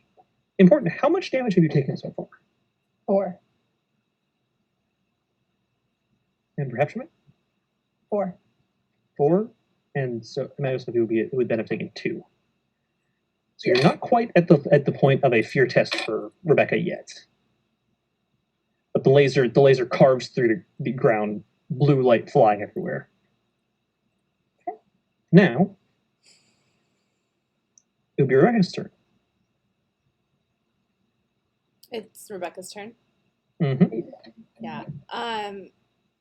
So is there just this one demon that we can see? There's just this one. All right. Rebecca will sort of cough and, just like this slight hiss of pain from the earlier wound, as she, this entire time has just kind of been watching this demon, this blue kind of beast attacking her friends. Mm-hmm. And so she's going to use her ritual of sealing from Nicole as a quick action to, she's been watching it. It's just sort of learning how this demon seems to be moving. And so I can exchange a stress roll to a roll of lore. Sorry. So the TN is the demon's current grip, and if I'm successful, I could disable one of the demon's abilities. Yes. So the demon's current grip is 8. So you're a TN 8, and you exchange one stress for it. So you effectively take 1 damage to do so. Yeah. All right. Make that roll. Cool. And it counts as a cult, so you do get your bonus die from that. Okay. Roll that. All right. So I have 2 successes. 2 successes. All right. So, how do you go about this? What is the particular mystical action you use to seal its power, and what ability are you sealing? You can seal anything you've seen it do. Yeah, so just this laser thing that it's doing, Mhm. she's just, that hurt. She doesn't like it. So you'll notice like she kind of takes the blood that she already is like sort of staining her clothes and will like sort of draw this rune type figure there on her forearm. And just from like her occult books that she's read, she's just like muttering to herself as she attempts to seal that power that has been just like blasting crazily around the room. Mhm. As you do, there's a flash of light, and you see binds of white light wrap around the demon's forearms. It hisses in pain. You've sealed its ability to do the laser. It cannot do that until for the remainder of this time slot. Now we come back to the start of the turn. She'll like quickly look around at everyone else and be like, I could do that to you too. Okay. As the start of it, it hisses back, trying to pull free of Imago Sophie's mouth and toothed grasp. However,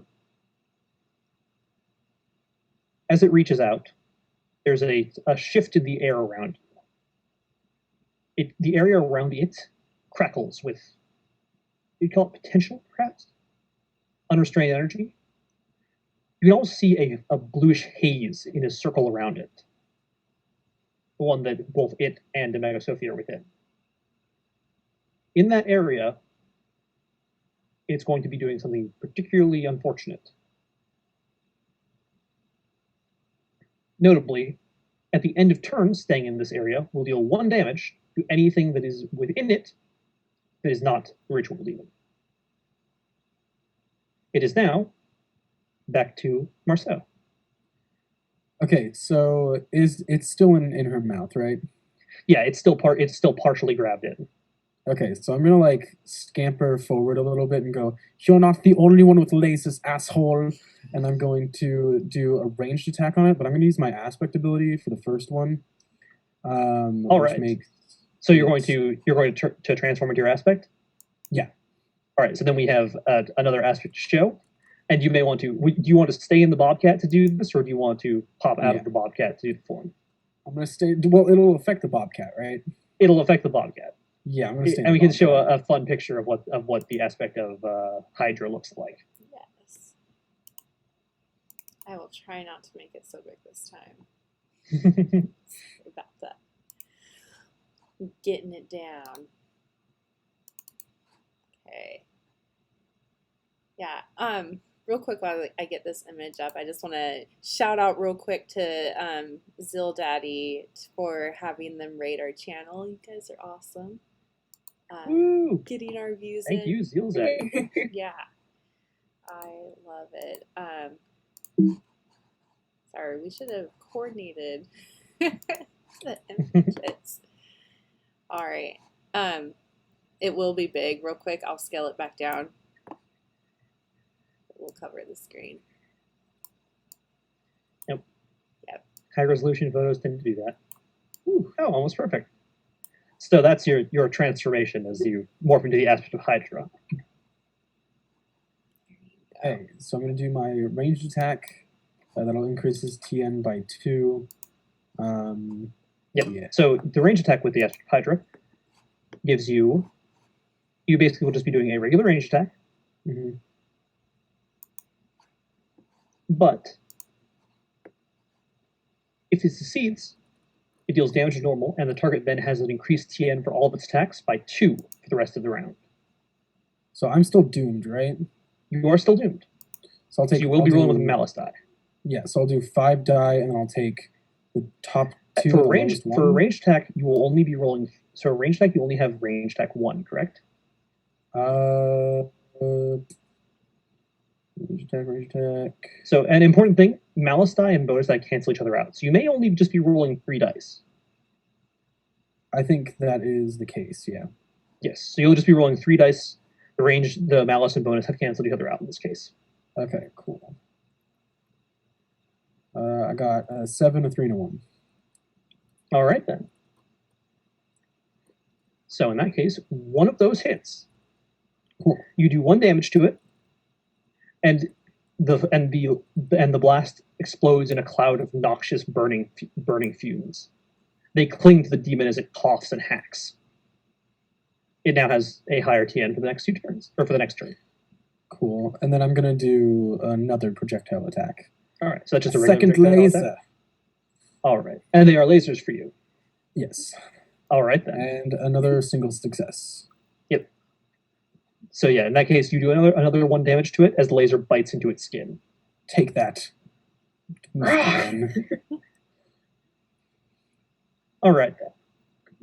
So the demon, arm halfway deep in Imago Sophie's maw, proceeds to raise an arm up, hiss when the white bindings around it around its arm sizzle, preventing it from doing what it was planning on doing, and instead proceeds to erects a barrier in between itself and the outside wall. So it's erecting a barrier blocking the rest of you from it in a half circle, leaving just it and Imago Sophie. And then it proceeds to try again. Now it is going to try to brute force its way out of your grip. What is your current grip, Imago Sophie? And what? Let me check that. Would that be Grip of the Abyss? No, grip is in your health. Or is that? Yeah. Oh, It's how my much damage health. are you taking? You've taken. Oh, that grip. Yeah. I have taken 2, so I'm at 8 right now. All right, you're at 8, so it'll be rolling against 8 for this.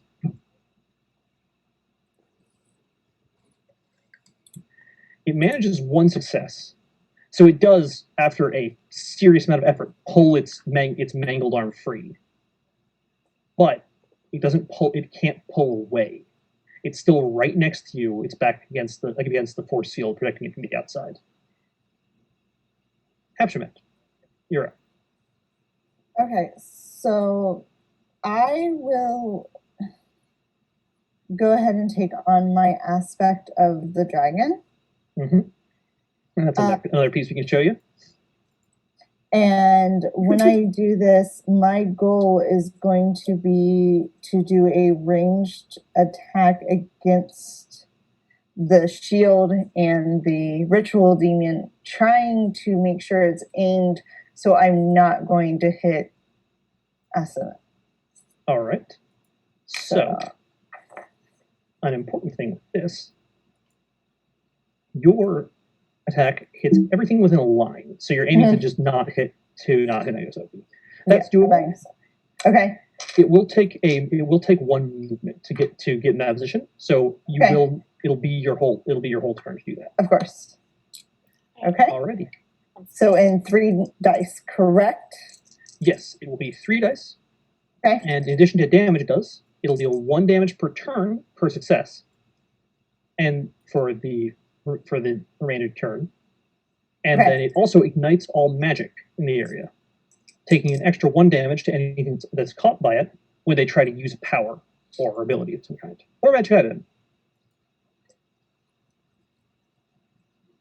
What is my Your turn number in this case will be 6. I got 2 successes. I got a 6 and a 9. All right. The blast of what is basically blazing magical napalm, complete with golden dragon effect. But the blast of blazing magical napalm explodes across and spatters across the shield, burning through it, and also in the process lighting some on the demon. The shield is destroyed. The demon will take 1 damage from that, and 1 damage at the end of its next turn, from the fire. In addition, any magic guess will cause it to take more damage. Okay. And with that, it is its turn. Mm-hmm. So at this point, it leaps back through the burning shield as it collapses, and then proceeds to raise an arm up to teleport again. And you can see as it does, the crackle of magic around it causes the fire that's on it to burst to ignite instantly. It teleports back towards the entrance of the cave.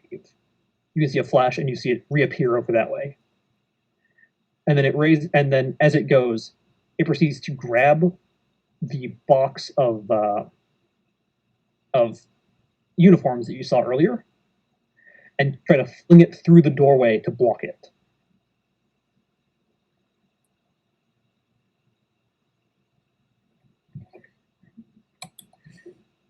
With 3 successes. So it's... Could you what? No, I was just saying, never mind. Go ahead. All right. So I was going to ask if I could try to, like, tether grab. You have the option to attempt this as your next action. Okay. So as it hits your turn. It throws the box. Okay. You block through the doorway, and it slams wedging into the door. It's something you can climb over, but it's not something you can run through. That said, I go, Sophie, it's now your go, and you do have the option to tether grab. Okay. I'm going to try to tether grab and try to bring him back over. Note that your tether grab also has the lift modifier. So would that be... Yeah, the lift modifier. Mm-hmm. So would that be 4 or 5 dice? What is your rank of tether grab? 2? That would be... I believe so. Yes. Let me see. Yeah. It'd just be 4 dice. And your TN here will be TN here will be 7, as it's a bit harder to hit through the hole. I have 1 success. So your arm snakes through, grabbing onto it. You've got it grabbed. You've got it held. But you didn't manage to get a very good pull on it. It's not totally immobilized, but you have hampered it. You have 2 tokens left. Yeah, can I try again to pull him in? Yes, you can. That case will be another tether grab test, and this will be at TN7 as well. Okay, still 4 dice? Still 4 dice. Okay. 3 successes this time. 3? Did you say? 2. 2. All right. So this one you pull it straight back, dragging it along, and slamming it into the wooden barricade. It doesn't take any damage from that. It is mostly gaseous as a demon, but it is still burning, and the burn damage does catch up with it. It looks badly injured. It is now its turn. So the burning has gone out as it's burned up what magical fuel it had. The demon is very hurt and proceeds to at this point fire off another shot directly towards Hepshamet at this point. So that'll be, you're at 6, correct? Yes. It's going to be rolled. And that would be 2 successes. So it flings off a fireball at you, slamming into you for 2 damage. At this point, the damage causes a feedback through the bond that you have with Rebecca. Rebecca, you feel a sudden, uncomfortable and horrible sinking feeling in your stomach. And like an artificial panic attack. An immediate moment of just, ugh. Please roll me a fear test. It'll be a TN7. And a fear test is the primary means that you gain experience in the game. If Rebecca succeeds it, it's just 3 dice. If Rebecca succeeds it, she gains 1 experience and a bonus die on her next roll. If she fails it, all the demons will gain 1 experience. 1 success. 1 success? So you manage to just barely, hold on through it. whatever you're thinking of, whatever that moment of panic, it's not gotten to you. You're okay. You might be in a cave fighting the horrible flame-throwing demon, and you might have just drawn magic sigils on your arm and bound it with occult powers. But you're okay. Storm outside, but we don't know if it's a storm yet. It's fine. It's fine. I'm in control. You got this. Yes. The demon proceeds to then raise another arm into the sky and vanish again with same pop you've heard before as it teleports to a room. You don't know where this one is, however. However, there's one thing here. Imagine, Sophie, you have a background called Cannibal. I do. The ability of it, Worthy Prey, means that whenever you deal enough damage to force a demon to retreat, you can exchange 2 grip to trace it. And from that point on, you'll know its approximate location within about 2 city blocks. Okay, I think I want to do want that. to? I want to find this guy. Yep, so you'll expend 2 grip. What does that leave you at? 6?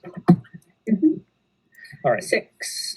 So you expend 2 grip, and as it leaves, one of your mouths takes a bite out of it. A taste of blood, but just enough to track it by. You know where it is now. You know where it's gone. It's teleported out of here, across back into the city. You think it's held up into the old weather station. Whereabouts? Give about a few blocks. But you know it's there, and you'll find it. The rest of you survived a combat. Ooh. Cheers to that. We didn't die. Yep. I As you can't can see, believe the pit in the front of the room has vanished. So that pit area is gone with the demons, with the demon leaving. Yeah, look, the pit's gone. Oh, no more pitfalls. I Yeah. So, No do we more- think the seal is here or no? That would be up to you to find out. Do you think the demon would have left it, or would it have fled to it? You do know that whenever you enter a seal, it becomes something far stranger. Another world, a place of unlogic and unreason. As much as I hate to say it, we do need to get to that seal. We're almost out of daylight or day dark, whatever time it is.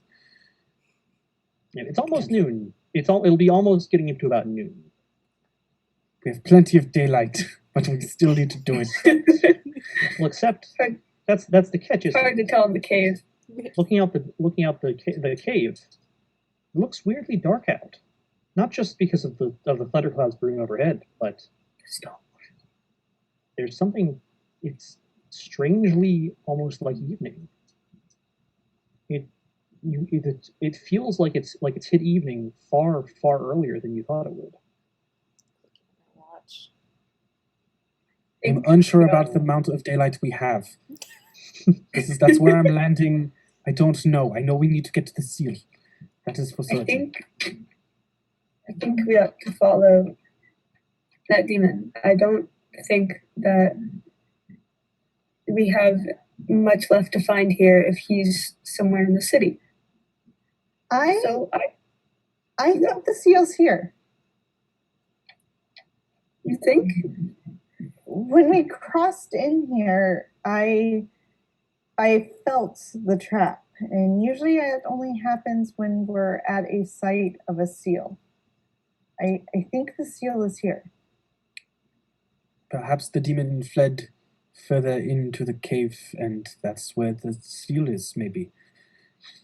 No, I sensed him back in the city, didn't I? You did. I sensed that demon back in the city. I don't know if maybe It could have just been running away, right? Maybe it did leave the seal behind. We why would he leave did the fuck it seal up pretty good. That's very true. Hoping we would follow it. Oh yeah, away from it. Possibility. I'd like to get out of here before the storm comes down. So maybe look around really fast, see if we can find it, and then get out of the mountains. Do we have a way to find the seals? You know it when you see them. It's the kind of thing where when you physically get near them, you will be dragged into another world. It's just the process of how they are. Okay. So once you get close enough, once you can interact with it, you know you'll be there. It's just a matter of finding that. So I would go towards where we had seen like the rubble in the middle when we first kind of walked in and see if there's anything there. Just kind of looking around for the seal. All right. Are you checking in the rubble itself, or? Yes. All right. So as you get closer, you see that rubble looks a bit. It looks like it's covering something. Now that you've had a chance to actually slow down and take a look at it. Mm-hmm. Pulling back a few planks, you see that it's covering a pit. Something going straight down. The light doesn't shine to the bottom, but you know there's something down there. You can hear water dripping and landing on something. And you get an uneasy feeling as you go down there. You think there might be a seal there. The only problem is, how do you get down? Do I have an estimate of how far down this actually is? You do not. It is far enough that your flashlight's light cannot immediately see the bottom. It. Okay. Yeah. Is there an object around that, like? No, that probably wouldn't work. In some cases, you may find problems that you cannot surpass on your own, and you may need to regroup and obtain things that will allow you to bypass them. Can I toss a rock down and see if it, like, hear the plunk of it, like, going into water? Mm-hmm. So you just toss a rock down? Mm-hmm. It's a few seconds before it hits the water. Uncomfortably long, but you do hear the splash of it hitting. There is ground down there. It's just quite a ways. Well, maybe it's a lake and we could just jump in, right? Could I use my mist form to go down slowly? You could. And see what I can observe down there? You can. So, turning into your mist form, your body shifts into fog. You are visible to humans while in this form, but you don't take damage from falling because you're mist, mm-hmm. And you can just kind of glide slowly down, just by virtue of being a pile of water molecules. Okay, so yeah, I will do that. I will tell them I'm going to go see what's down there and see if the seal's actually there, and I will start to kind of dissipate into this mist form and slowly start going down, looking for anything of interest, looking for the seal, anything that could be protecting it, things like that. So you move downwards, floating down as it goes.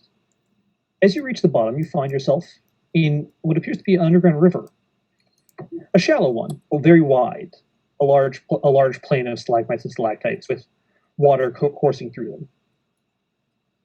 It appears you see light at the end of the tunnel, where the water is running.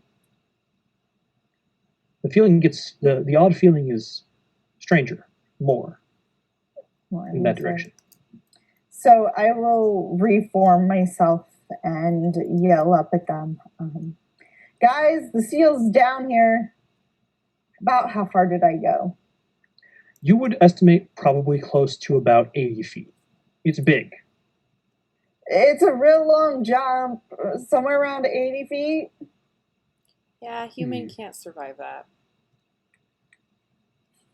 No, but a floating bobcat might. And I'm going to try and leap down and use my floating muscle, as you described it, to I'm just going to clench. So that would be, given that it is so far, give me a dialogue manifestation test at TN 8. Okay, and I have 1 in that, so I'll get 4 die. Yeah. No, that'll just give you. You don't get one. You don't get a bonus die for the 1 rank. You get it for 2. Okay, I see. Yeah. I got a 10. Very nice. Just one success there? Yeah. All right. So you managed to hold out and glide your way down. But to put it in more human terms, it is absolutely exhausting. By the time you hit the bottom, you basically just go for a moment like okay. I told you I could do it. I'm so cool, and I'm gonna like slowly kind of like limp towards. Yep. Just gingerly I floating like through the air. patting him on the head in his bobcat form. Mm-hmm. That was rough. Is there a way I could use my like grip to just lower Rebecca down? Like, You can I wouldn't be able extend to go that far enough, far? but your grip can go pretty Or at far. least like lessen the fall? Like Yes, at least your- lessen the jump for her? Your grip can go about 2 distances, which is probably closer to about like I want to say it's roughly 2 distances. It's roughly about like 30, 40 feet, something like that. You can go about half. If you stretch both arms out, you can maybe make it all the way down, but that would require your own grip test to try to hold that without dropping Rebecca. Yeah, I think I'm gonna try to at least like get her halfway, and maybe one of you guys could like try to catch her or something. I'm just a rag doll to you guys. We're helping. We're helping. Just lower Sort of. me You're down. helping. Is there anything down here that I think I could possess to try to soften her fall? From what you see, no. You just see Okay. stone and water. Okay, is the water deep at all? Not particularly. It's maybe like 3 or 4 inches. Okay. Very wide building. Okay. Come on, Yeah, I Soph, just don't have lower me much down. I could do. Could we tie the rope to her that we used earlier? You could. Hey you- guys, use the rope. Marceau's All right. rope. I mean, I guess I could if we tie the rope and then I also use my hand. We could definitely get her down, right? Yeah, you definitely could. All right. I think Barring- we should do that. However, should the rope hold? Am I still in my tentacle form? You are. You stay like that for the rest of the time slot. Okay, so I'm gonna go to the bottom of the cavern and like kind of hold my tentacles up and be like, "Don't worry, I'll catch you for sure." Your tentacles with little snapping mouths on them. Yeah. I've watched too many animes. I don't like it. Can I like check and make sure this rope could at least like hold for a little bit? Presumably, Like double can. check, make sure Yeah, the knots you are can absolutely double check it. Presumably, it should work. Okay, so It's made out of like ancient rotting canvas uniform. yeah, It's probably well, not going you to know. hold for much.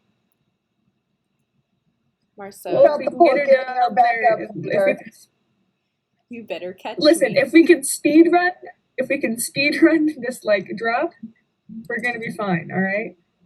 Okay, If we do it fast and efficient, there's at least a 30% chance you'll survive, and those are good odds. okay, demons must not No. know math. I don't like those odds. Listen, This is a listen, 66 it's better than for the shape. odds we've had thus far. She's like tying the 66% rope of the around time, her it works every waist. time. Yeah. All right. I think we're gonna do that. I'm gonna do that then. I'm just gonna be like, all right, tie this All right. around you. Hold on for dear life. Good luck. Okay, just remember, if I die, you guys are going to get eaten by your dad or whatever you told me it was. Listen, you're not gonna die. At most, you'll break every bone in your body. But that's fine. It's And to be fine. unconscious forever, Everything- but you know, it's fine. Yes. Yeah, I It's guess. Figure it out. perfectly fine. As long as your heart is breathing and you're breathing. Do hearts breathe? I don't know how human work. Listen. As long as this brain is on, I think she's alive. I think that's how it works, right? That makes sense. I think the soul just needs to be bonded to the body. I think yeah. So that makes sense. really, you know, as long as that keeps makes ticking, sense. well, good. Yeah. All right. So, I'm gonna just try to grip her down. all right. Give me a diabolic grip test at TN, or aggressively invest, sorry, aggressively invest. At TN, it'll be 6 because of the rope. The rope has made it slightly easier. Okay. So just 4 dice still. 4 dice. I wouldn't be at okay.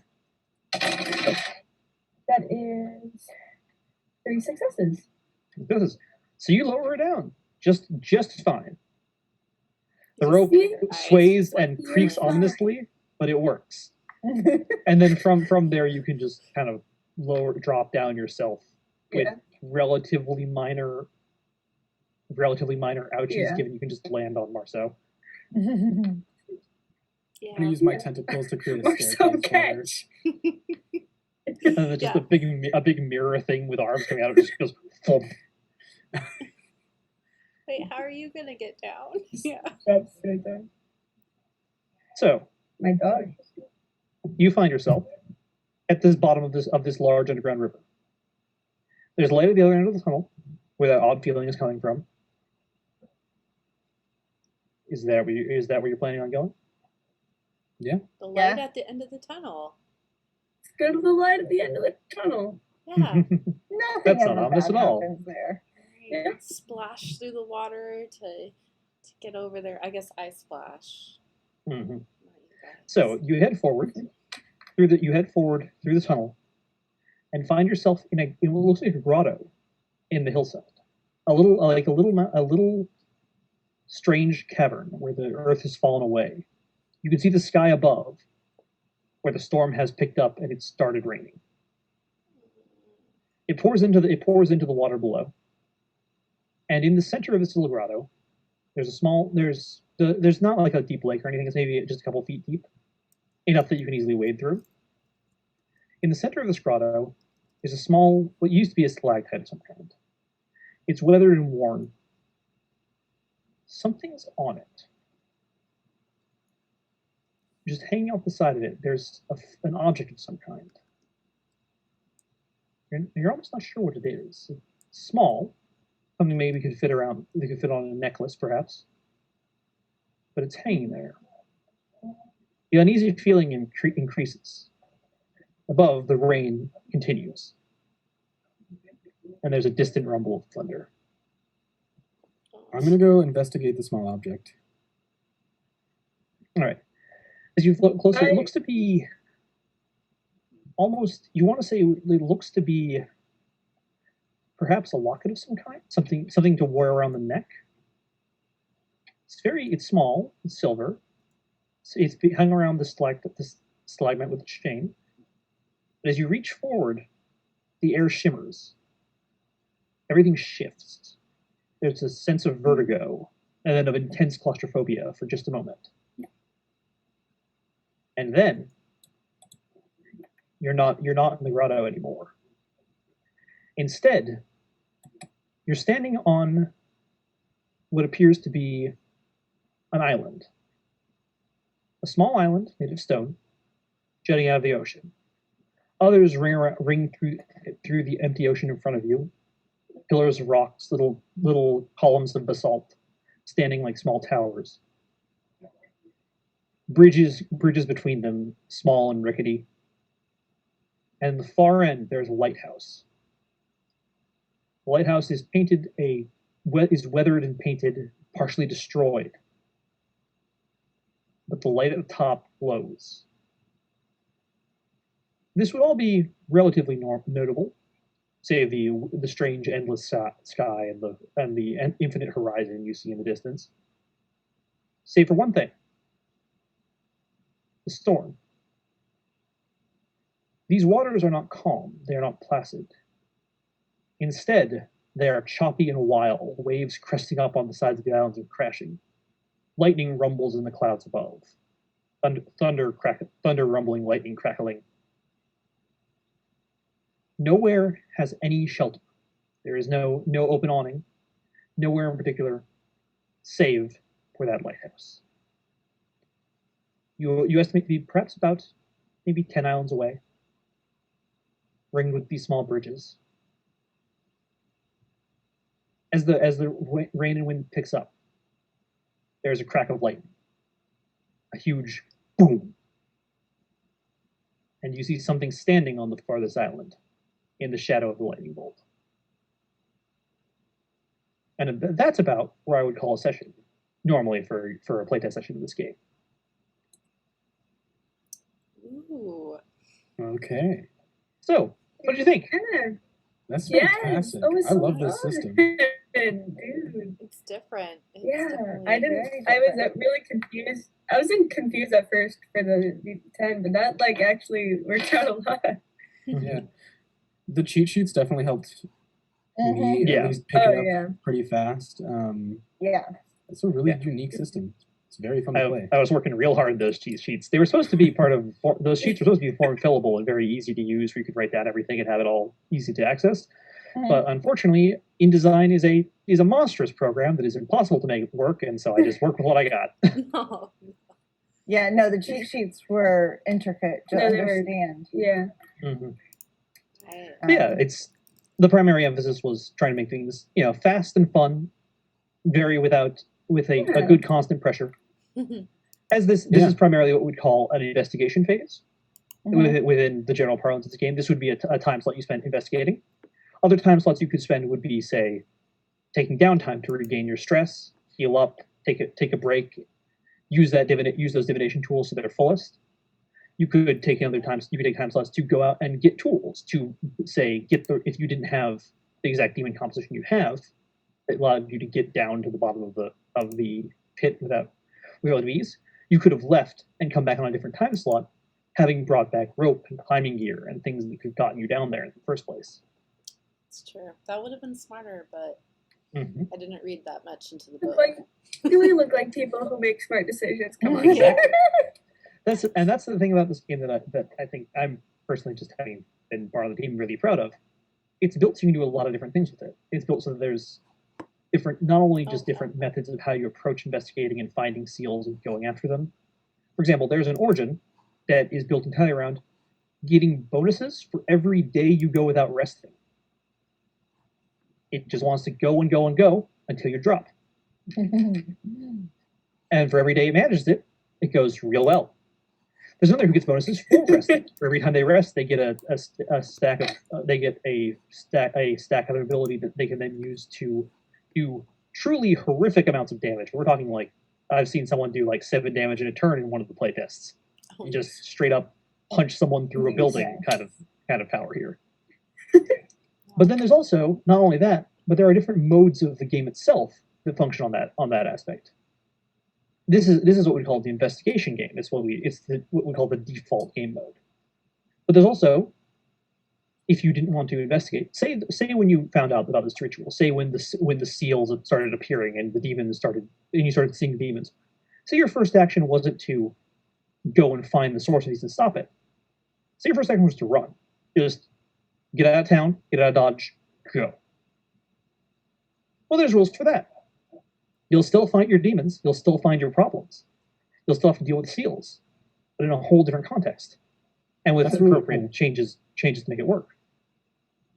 For example, in that one, demons go first in that, because it's no longer them waiting for you to show up. They're after you. And then there's also one, say you want to, instead of running, hole up in a defensible location and just try to wait it out. Well, there's things for that too. But yeah. How'd you guys like it? Yeah. That was really awesome. I love the characters. I think it's really like it's cool. It's the only way to say it. It's great. I'm glad you enjoyed.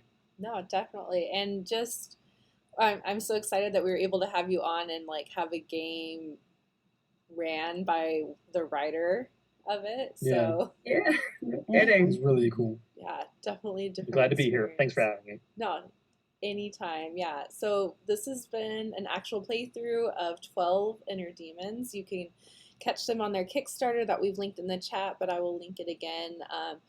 Follow them on their social media. The game is done by Witch and Crafts. You can find them on Facebook, Twitter, Instagram. They share a bunch of the amazing artwork that has been done by Amelia. And I just absolutely love the style. So again, if you haven't checked out the Kickstarter, go do that. They have quick playthrough guide on Drive-Thru RPG, and other than that, remember to tune in every other Friday for Scion here. On Sunday we have Pathfinder, and then this upcoming Monday, every other Monday we run Static Dawn.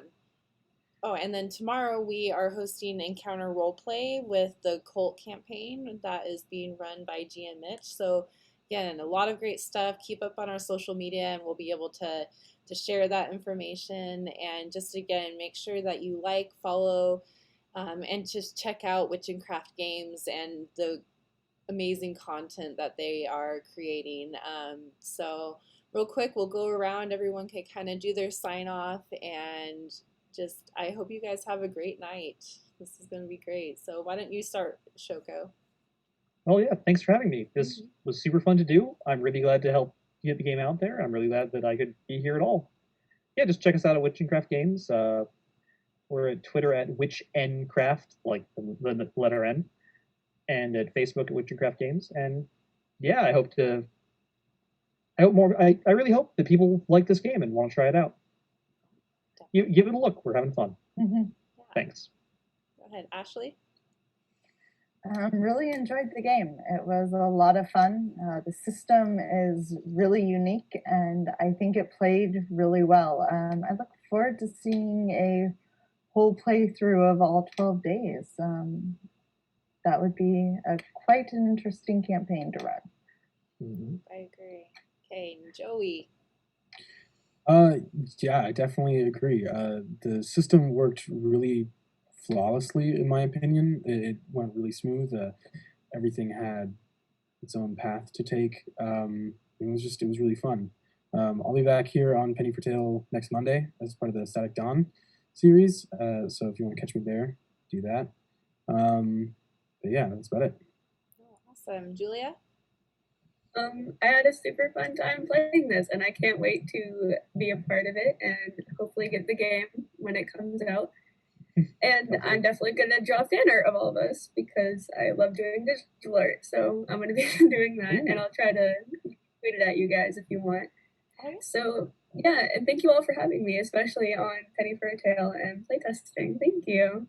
Oh, we were glad to have you. And then just again, this has been 12 Inner Demons. Again, look at them on their Kickstarter. Make sure that you like all of our social media to get updates. And yeah, this has been great.